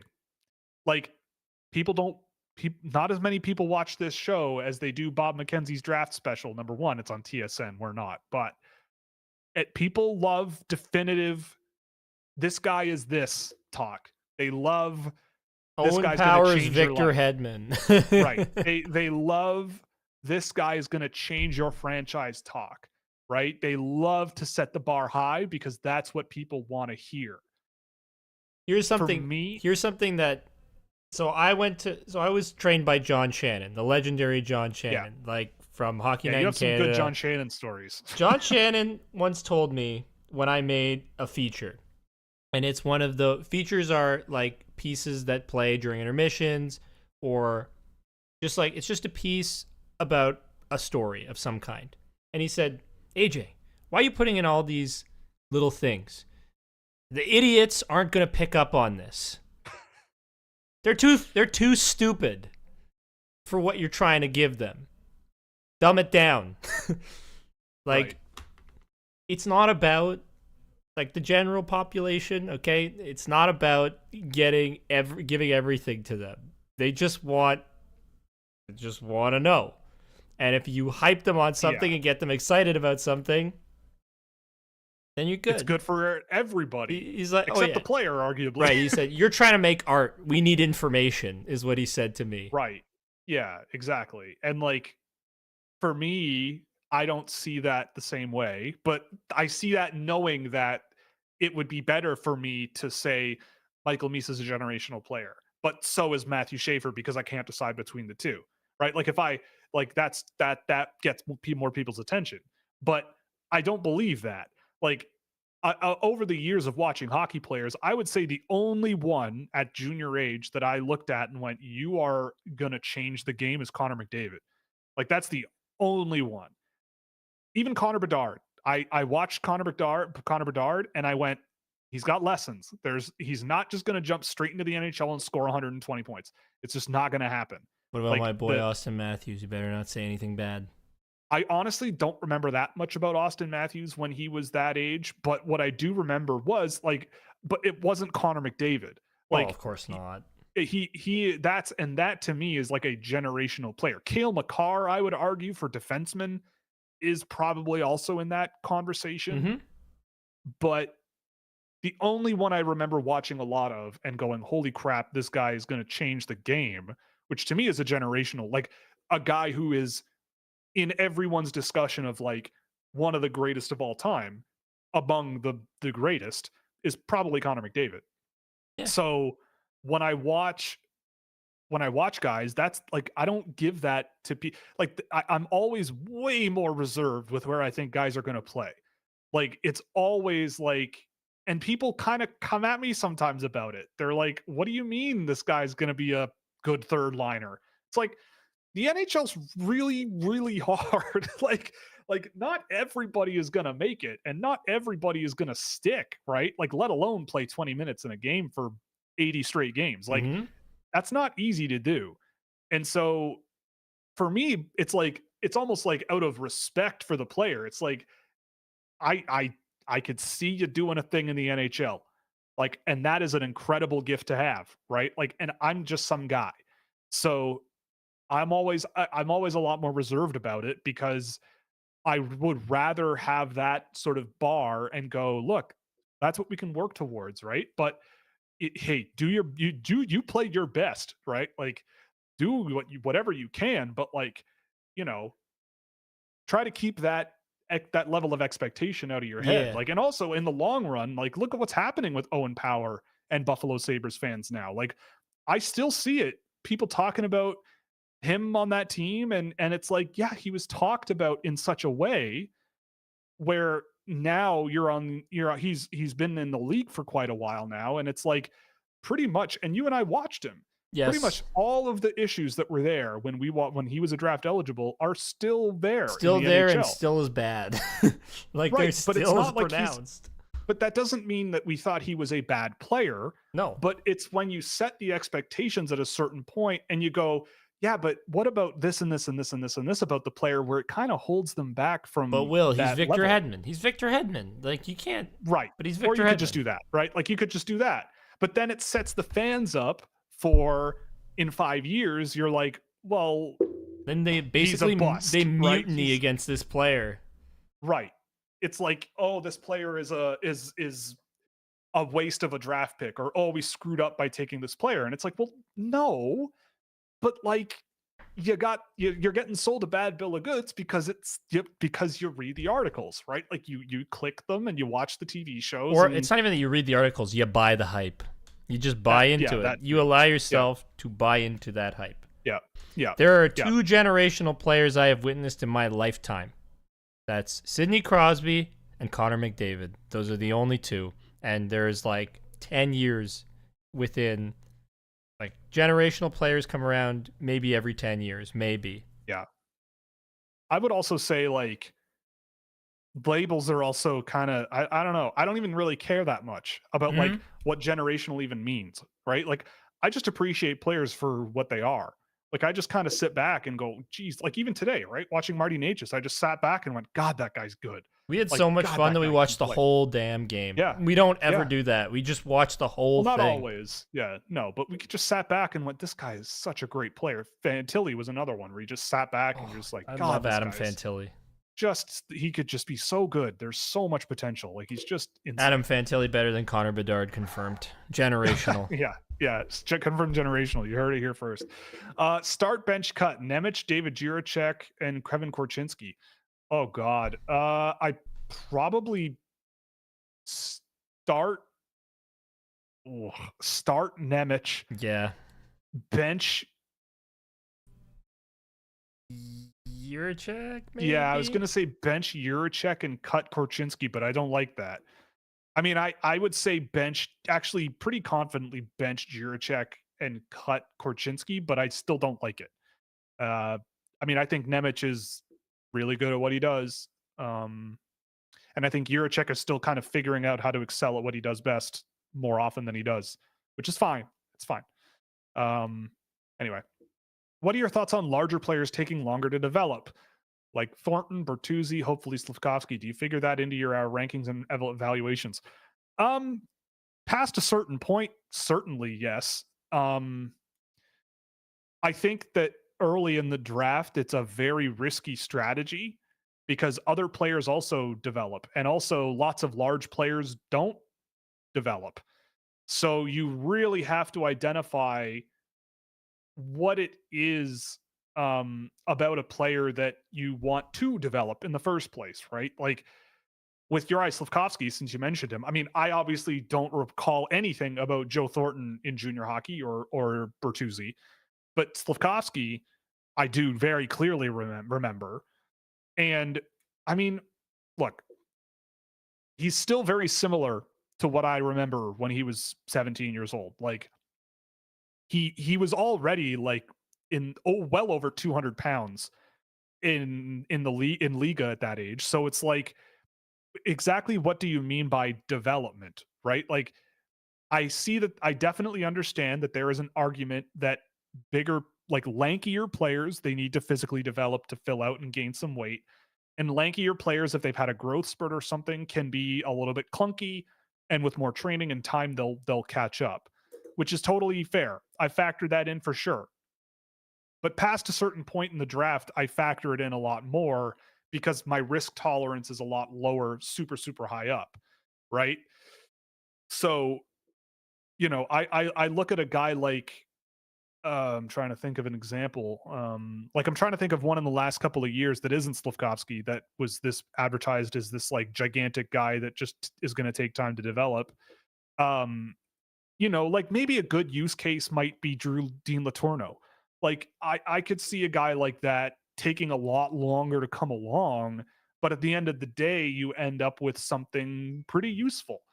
But it's just like the I think that the risk of that in the first round of the draft, especially with where he was last year, is really sketchy to me. Like that's really scary. Um, because I want a guy in the first round where I can go, I want something out of this guy. Like I guess before we move on, I'll say Roger McQueen probably is a really good example of a case study where I am optimistic about the development curve, but I'm just not as optimistic as everybody else, right? Like he's been really tall for much of his hockey career. I think I asked Joel Henderson, and he said he was like 6'3.5" in his WHL draft year, and that's when they're 15. So he was Damn, enormous when he was that's 15. crazy. So he's been big his whole hockey career, basically. So it's not like a late growth spurt. And so for me, I go, okay, he's kind of been this size for a while, but he hasn't really learned how to weaponize his physicality as much as he probably needs to. He hasn't quite built up the skill level to where it probably needs to be, but I think it could get there. And the skating ability has definitely taken a jump since last season. So it's tough. It's a really tough question to answer. And at some point you kind of have to go, I don't know, we'll see. You know, for me in retrospect, it still wouldn't be Slafkovsky at 1. Like, you know, is he going to catch up to what Logan Cooley's capable of now that you see him with Utah as he is now? I've watched Utah and I just am blown away by that guy. And Slafkovsky, great. I really like him as a player, but time will tell, you know, but it is a factor for sure. Lucas Raymond, I don't even need to be watching the Red Wings game, and Lucas Raymond is having a good game. So you're Lucas correct. Raymond better than Tim Stützle. Just the truth. No, they're very comparable, but Elite. I love Lucas Raymond. That guy effing rocks. All right, we got a random Ukrainian thrown out there, so I'm gonna move on. Klingberg. You have no idea. Anaheim. You have no idea who that is. He plays in the Ukraine league and played 13 games and had 2 assists. I don't know what that is. Put him on the list. Well, you have to answer the question next week. I'm good. I don't even think I could get video from the Ukraine league. Maybe I'll try, I guess. Okay. Yeah, I mean, I don't know. Klingberg's stint in Anaheim was one of the worst things I've ever seen. I mean, Klingberg's stint in Toronto was terrifying. I screamed at him at a game. It was not ideal. It was not great. People agreed with me. How do you grade this 2025 draft class overall? Is 2026 looking stronger? I mean, I will be very, very hesitant to say anything about next year's draft class in terms of overall quality. I think this year's draft class at the very, very, very tippy top, like if you're a lottery team, like high lottery team, you're gonna get a real good player, a real good player. Next year, I think there's gonna be a lot of real good players as well. But this year, I look at those top three guys, Schaefer, Misa, Haggins, even an Eklund and Martone are great.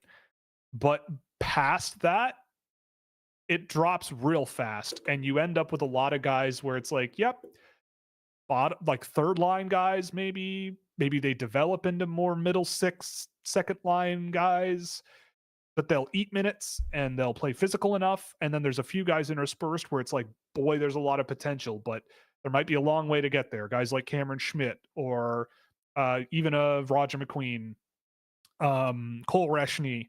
It's like it might not work, but if it does, he'll be a heck of a player. 2026, like I've seen a bunch of these guys quite a lot, and I mean, it doesn't really blow me away. Like the NTDP next year will have a couple of good players, but I don't think it's going to be like mind blowing.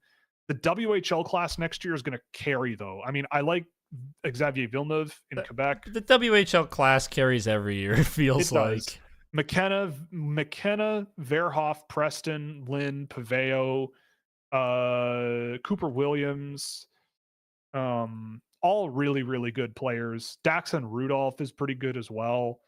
So they've got a lot going for him next season, and I think it's going to be a good year based on what I've seen. But that's also the kiss of death, But it's looking okay so far. Yeah, I guess except for this year, it might be the OHL more so, but sure.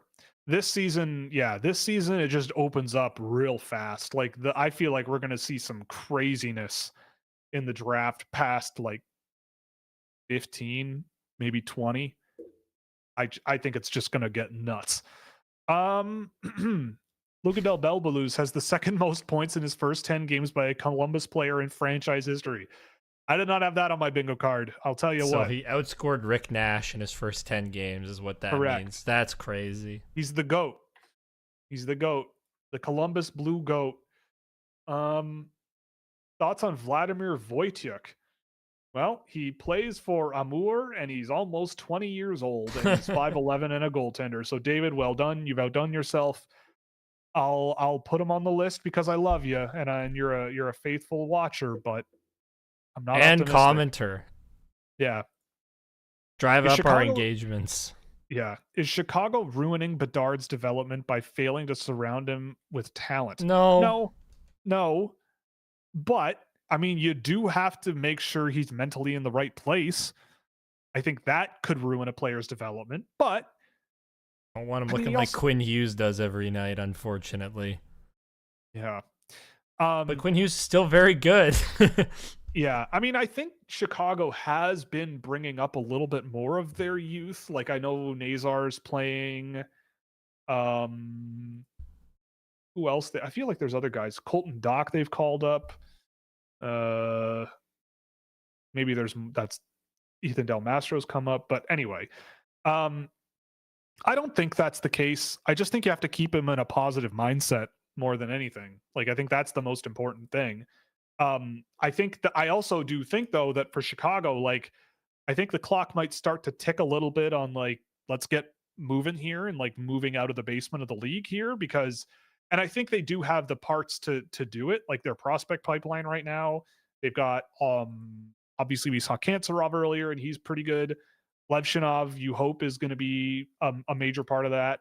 He might be there next year. Sam Renzel is probably coming along sometime soon. Oliver Moore probably coming along sometime soon. Ryan Green has continuously had a really good college career. I could pick and choose spots here and there where I might have done things a little bit differently than them. But at the end of the day, like they should have enough young players here to have like a good foundation to start becoming one of these like fun, young, energetic teams that has nothing to lose and especially if they can sort of get a bit of a stronger goaltending tandem. I think their defense group, it's really young and inexperienced, and I'm just not sure that combination is the solution. But we'll see. I think to answer your question, I'm not concerned really. If it happens next season and the year after, maybe then yeah, they're still in the same place 2 years from now. Yes, then it's a problem. Yeah. Yep. Tampa or Florida are likely to make major trades to compete. They still have a window. Washington has depth at center, but yeah, Carolina. Okay, yeah. So I agree. I mean, I'm sure Tampa or Florida. Tampa always makes some huge deal that blows everyone's mind. Tanner Jeannot, baby. Yeah. I think most of those picks are this year too. Nashville's getting a bunch of their picks this year. Thoughts on Theodore Hallqvist and Will Sharp? I have not really liked Hallqvist that much this year. I've seen him a few times, and I just think, again, like there's guys I'm always probably going to be wanting to pick before him. Will Sharp is certainly a lot of fun, really skilled, loves to shoot the puck. I think he's a better defending player, I should say, than you would think. But under pressure is a little bit tricky for him because he's a little smaller than you would want. But he should get picked, and he's a good high upside swing. Probably will go later than he should. And again, that's another one for Joel Henderson to expand on a little more one day. How far apart is Milton Yastrzemski from Anton Frondell, and why? So I think the big difference between the two, I actually watched Frondell today, or tracked a game of his today, and I still don't know what to think of him. It's been months, and I still don't know. But I do like him more than Yastrzemski, but mostly because with Yastrzemski, I see a guy who I lack the confidence to like put my money behind the pace of his game on a consistent basis. Like he is a pretty slow to react player at times, but once in a while he just is explosive and just rips up and down the ice sometimes with the puck, and the creativity on the rush with the puck on his stick is really, really good. But he's a little slow to gain speed, especially, escaping pressure, which I think is really important. But Frondell, man, he has got the ability to use his body and gain positioning really, really well. And that's really projectable, especially because he's doing it against men. He's got a really great shot release, some flashes of really good skill, but just keeps his game super simple and really effective. So I kind of have a little more certainty about Frondell, but Yastrzemski has quite a lot of potential. Oh boy. No, I do not get a 2 minutes for unsportsmanlike conduct. Klingberg is a negative, especially for the Edmonton Oilers, who need players who can defend. Klingberg cannot do that. They have a better John Klingberg and Evan Bouchard. They don't need another guy who does exactly nothing on defense and can shoot the puck, okay? I don't care. I don't care. I saw him play in Toronto. He was not good. He was not good. He was not. No. And sure, he can bring a bit of... his legs exploded. Yeah, and maybe he brings a bit more pace to the blue line. But, like, who's he going to play with? Darnell Nurse? Like, is that what they're going to do? They're going to do Darnell Nurse and John Klingberg? That sounds horrible. They need a stabilizer. Another Ekholm. Yes. Or somebody at least okay. I don't know what's really available out there right now in terms of, like, solid defensemen. Like, there's not a lot because those guys are valued and good players.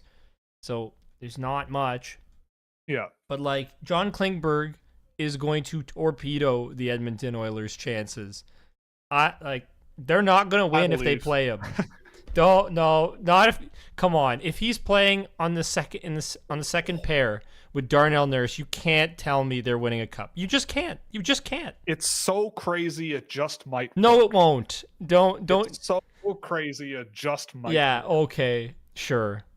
I love how you're willing to give John Klingberg in Edmonton a fair shake like this, but if this was Toronto, you would already be like, no, there's no way. There's no way. If John Klingberg signed in Toronto, I'd go, this is a beneficial move. This is a positive. No, you wouldn't. You're so full. Group. You're so foolish. You're so full of it. I can tell. You're so full of it. You know I'm right, Well, and you can't. You know I'm right about this. You know I'm right. I don't know anything. I don't know anything. Well, let's continue. poor people who listen to this show then. Yeah, that's true. I missed the beginning of the video. Oh God, are the Canucks blowing it up and trading everyone except Hughes? I hope not. I hope not. That's the thing. I guess that's the answer. I We hope all not. don't know. It would be sad. This is like a smokescreen of stupidity. That's what this is. It does feel like that. It does. Yeah, So it does. I don't know. I feel like we're all being taken for a ride. All I can say is I hope not. I don't know, but I hope not.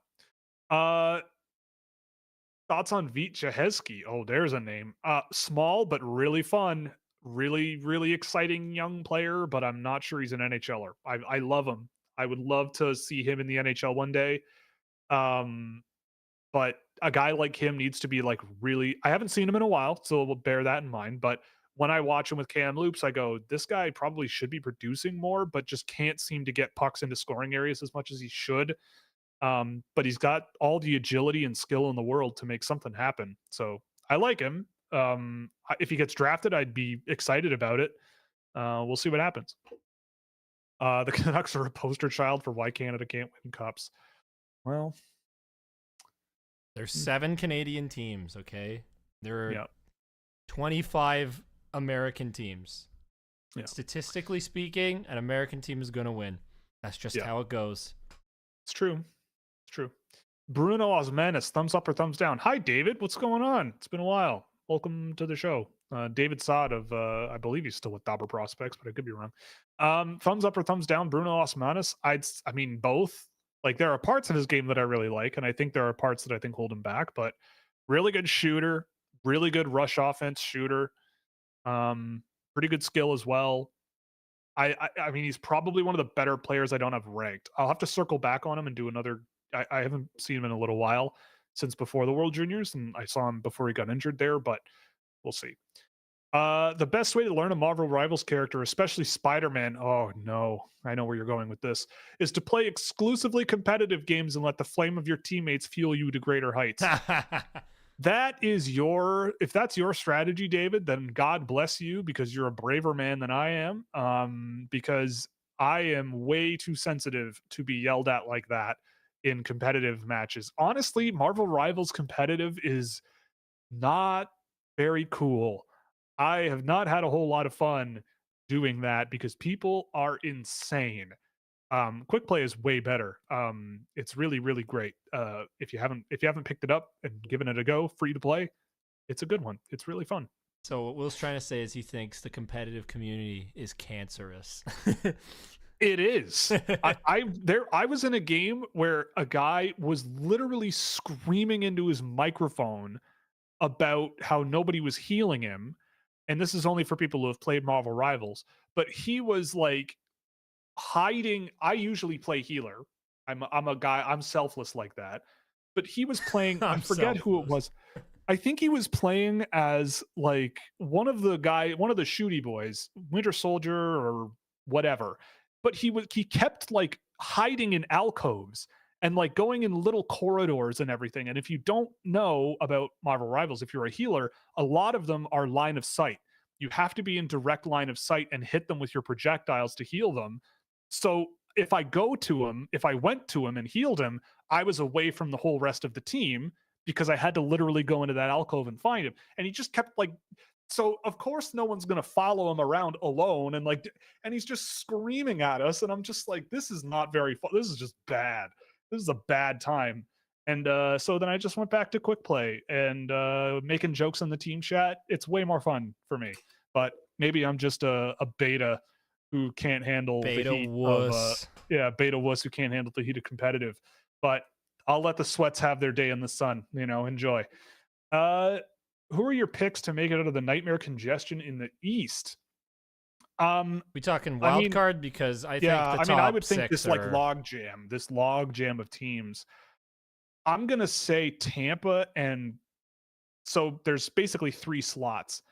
3 slots. I'd say the 3 slot in the Atlantic goes to Tampa. I'm pretty confident that Tampa is going to take that 3 slot. Yeah, I think Tampa's going to get there. I think Ottawa could squeak their way in. It's possible. I think Ottawa. I have more faith in Ottawa than Boston, honestly. I want to pick Columbus. I do. I do too. I will just go with Columbus. I'm just gonna go Columbus. Because I would love to see it happen. The Bruins are gonna find a stupid way to get in, and they're gonna play the Leafs in the first round. That's what's gonna happen. Right. I forgot about how the playoff structure is. Yeah, Columbus would have to knock out one of Ottawa or Boston in that situation. And I think they could do Boston. I love the Columbus Blue Jackets when they play this year. When I've caught them, they're a fun team. I have all the hope in the world. Yeah, second best offense in their division. They just allow a lot of goals. Yeah, honestly, it could be because I think the Leafs are going to finish first based on how the season's gone so far.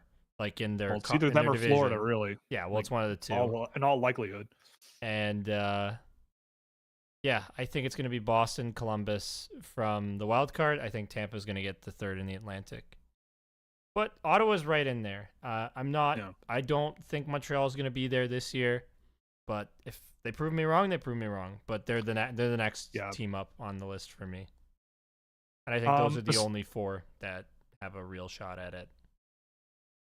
Besides talent based on bits and pieces of the players, mostly game tape, who would you say is the most marketable 2025 draft guys?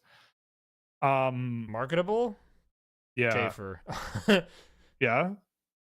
Yeah. He's the most marketable so far of these guys. Guy literally said he's the best player in the draft, okay? Like, that's marketable to me. I'm building the whole episode around that one clip. Yeah, that's true. Yeah, like maybe a Martone. He's a cool guy. He's cool, but he's not like... Yeah, he's not like that. He's not... So with Schaefer was very open right away and would just like... Yeah. You know how I just word salad, just let everything go out about my whole life to everybody a lot of the times here?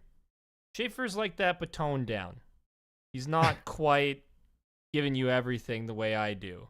But he speaks his mind more freely. And I think that's and yeah, I'm basing it off of game tape, but just having talked to him, he's a lot of fun. And I think he's made, I think, for the best interview of the draft eligible guys, like on a personality basis. And I still got to cut through the actual him breaking down the tape before I can give you an answer on if that's the most entertaining of those two. But like, he's just a lot of fun. I would also say, I hope, and this is mostly, I know you said setting aside on ice game, like besides talent, but just based on how he plays, Cullen Potter would be a fun one if he's got a personality. I don't know. I've never met him, but he plays that style of play that like is electrifying to fans, I think, a lot of the time. And I think that would be a cool one. But he doesn't have the same name value that a guy like Schaefer has. Well, we'll try and get him on. Yeah, we'll try. Does Toronto draft well still? They've been profoundly mid this season. I mean, you're not wrong. Toronto has been 28th in my tracking this season of different prospect pipelines. Sorry, yeah, 27th. Sorry, because that includes mine. Well, Team Scouching is second, believe it or not, in the league right now. That's not mid. That's bottom. Yeah, that's not so good. So Toronto right now is being very heavily buoyed by Noah Chadwick, Victor Johansson, Fraser Minton, and Easton Cowan, and then it kind of drops off to Holinka. Nathan Mays is 6th in my model for them. Oh, yay, a guy we picked up last year, right? Yeah, Ben Danford is 8th. Grabyankin is 9th, but I think that's also a little bit misleading because I feel like in the NHL he's great. Yeah, I think he's just great. He's a ton of fun. But I mean, yeah, Toronto, it's, I use Toronto's picks to pick for me, and I'm in second Look at in the me, league. I'm so much better than them. I mean, Lane Hudson certainly helps. Oh, of course. Kieran Walton is having a phenomenal season, which I didn't expect. Topias Hunanen, I think, leads his team in scoring. Teddy Stiga has heated up as the season's gone on. He's up to almost a point a game. Luke Misa is having a really good year. Gavin Brindley is also up near the top. So I'm having a good time. I just need some friggin' defensemen other than Lane Hudson. Except, I mean, I have Ludwig Johnson and Thomas Galvis. Those guys are pretty good. Yeah. Anyway. I know how you feel. I need some defensemen other than Lane Hudson on AJ's Kraken. Right. It's just funny. It's funny. Yeah. Del Bell Baluz or Owen Beck? I'd probably go Owen Beck. Yeah. Honestly. Yeah. Who are your highest ranked USHL players? I'm assuming you don't mean NTDP as well. Ben Keevan is my top ranked USHL guy. Adam Banach after him, then Riker Lee. Václav Nestrasil after that. What about Edison Engel? Ivan Ryabkin, your boy? Ivan Ryabkin is way down my list here. Where is he? Yeah, Ryabkin is below. He's in a tier with Alain Samake and Sean Barnhill of the Dubuque Fighting Saints. I probably like him more than Barnhill now that I see this, but regardless, yeah, those are the guys that I do like quite a bit in that league. Putting Rutger McGroarty and Victor Eklund on a line feels like Penguins hockey. I mean, maybe. I have my thoughts about McGroarty. Who wins in a fight? 1 Fabian Lysell-sized Ivan Fomin or 2 Ivan Fomin-sized Fabian Lysells? 2. Well, I mean, it's always 2. 2 Ivan Fomin-sized Fabian Lysells because they're almost the same size. Lysell is a little bit taller, but 2 5'7" guys against 1 versus I think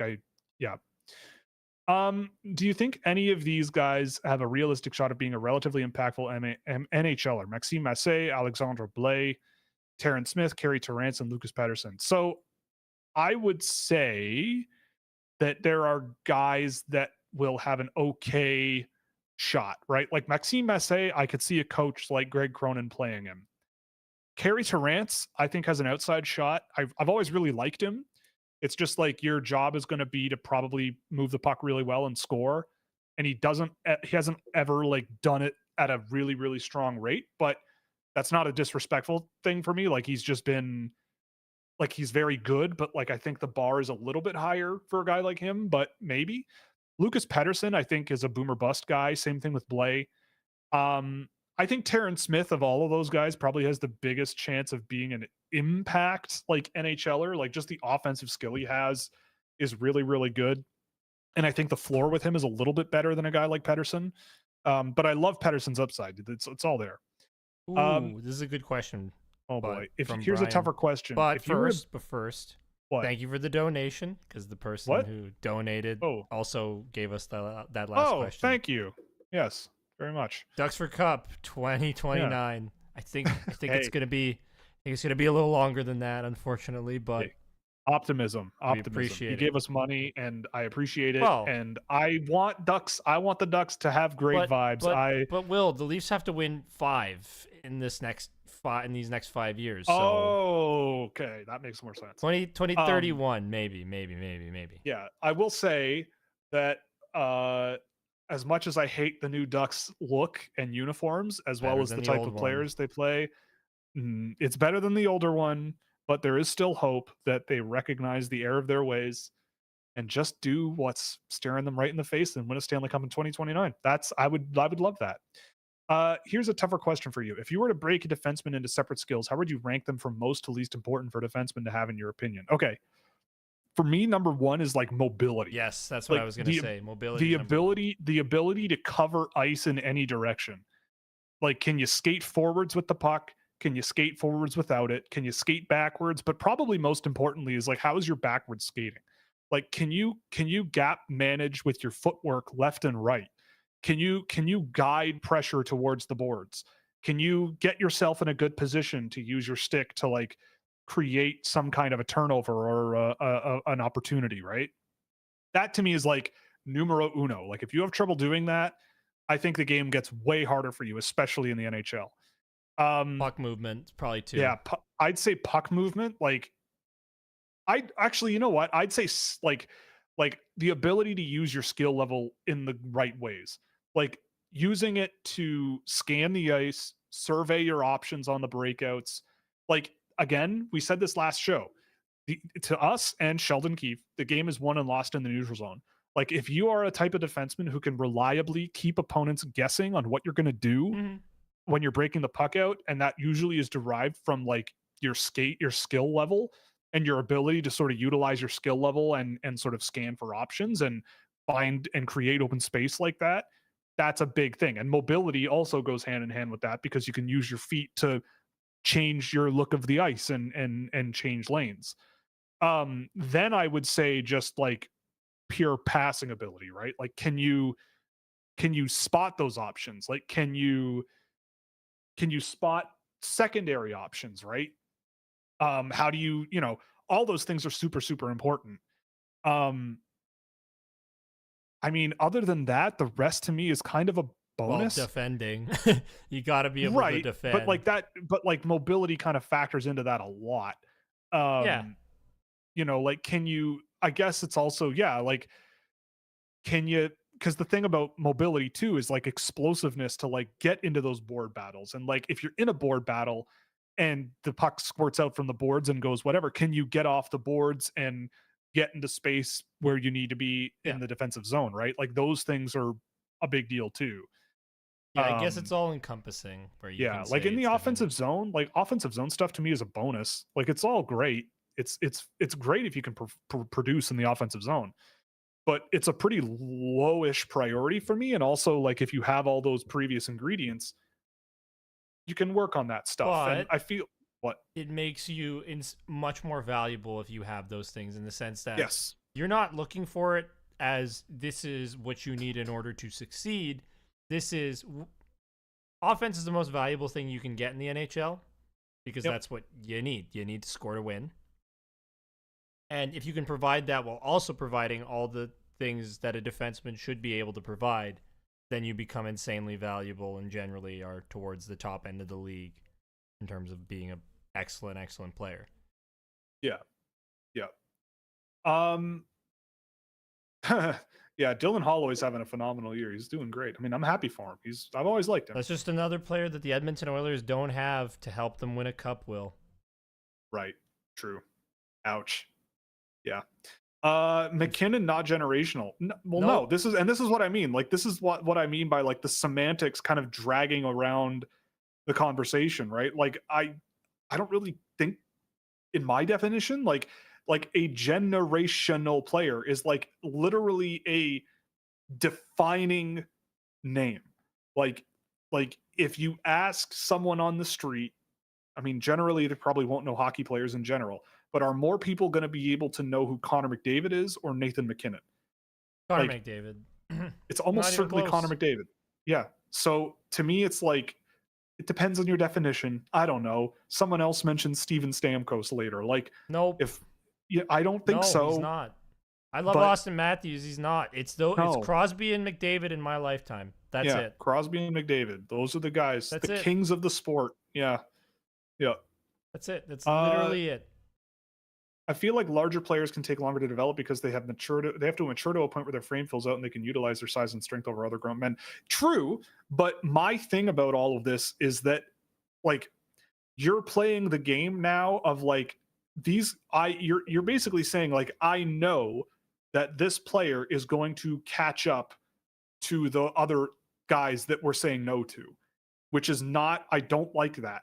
I don't like that question or that I don't like that line of thought, right? Like it's unless you can lay out a very clear pathway, right? Like for me, I look at Kieran Walton, right? Kieran Walton is a big boy who when I watched him, I went like it's almost there.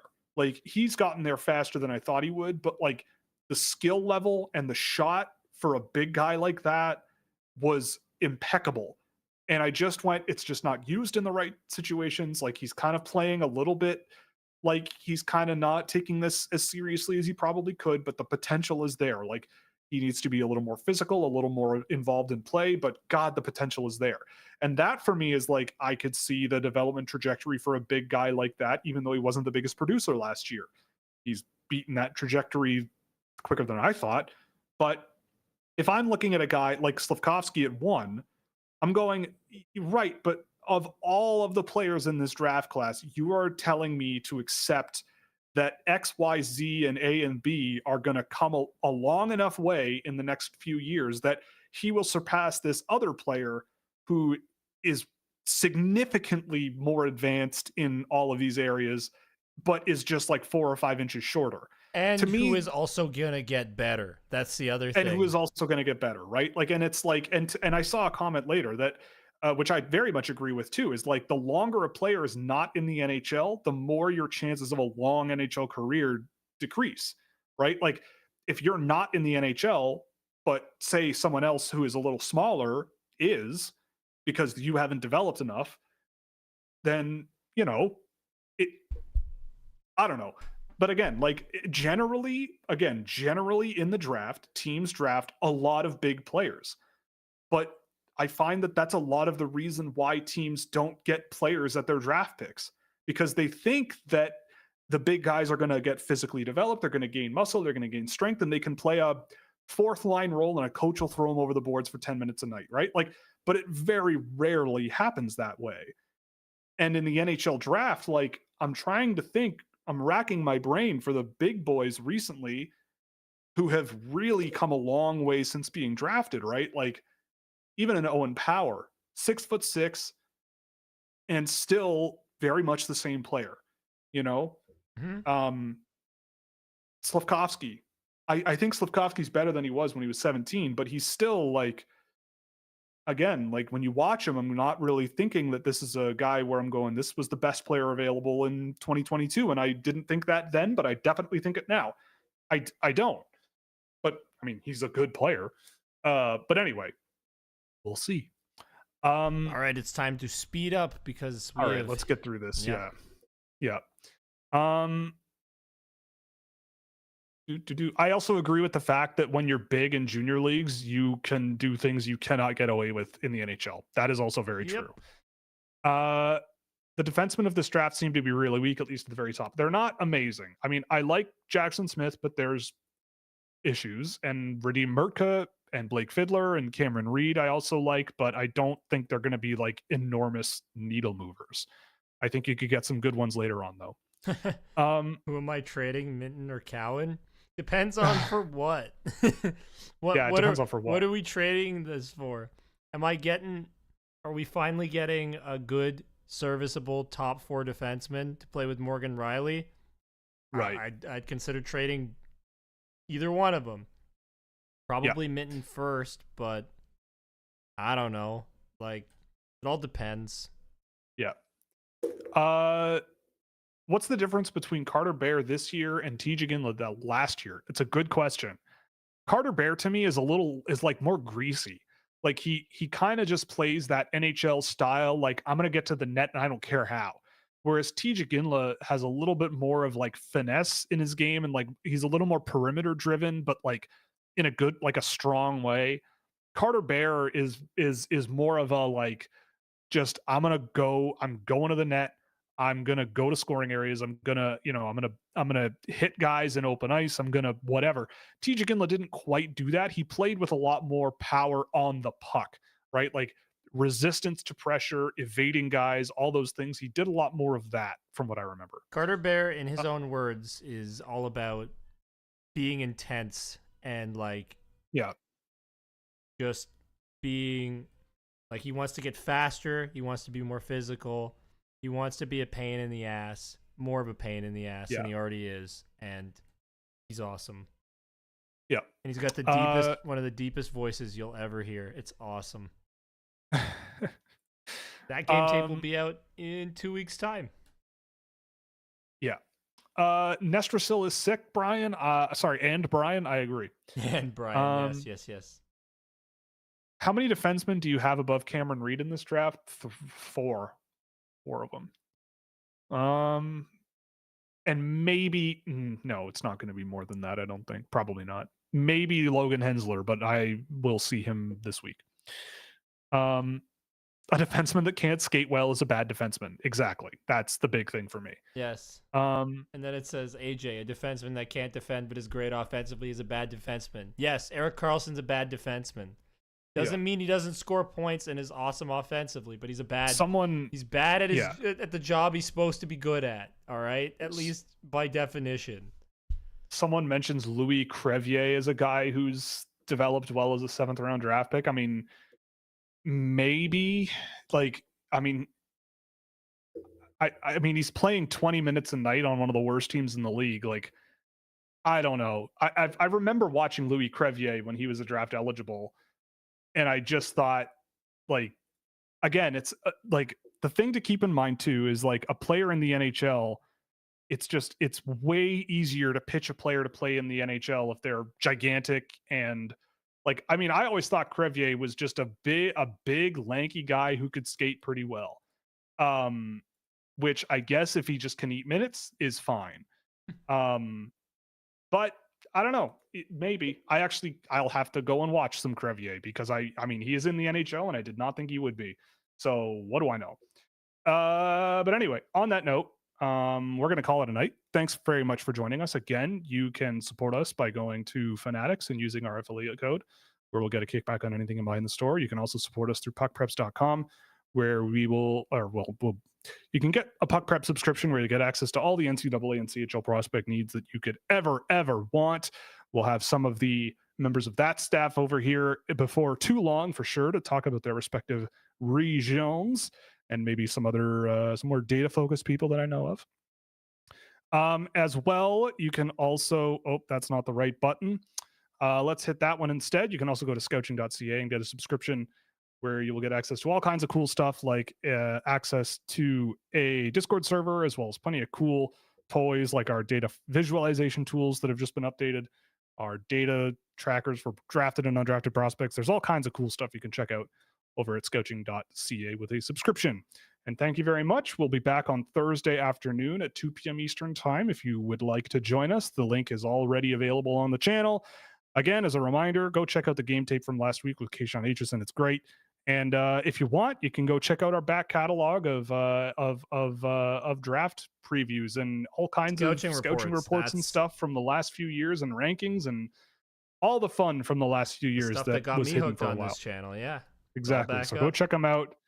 Leave comments. Tell me how incorrect I was, or how smart and right he was, or how smart and right. Yep. Still holding out for Yuri Tahacek. Yeah, man. Come on. Yeah, still holding out one day. Anyway, thanks very much for joining us. This was a great time, and we'll see you Thursday afternoon. Leafs for Cup, but actually Canes. Good night.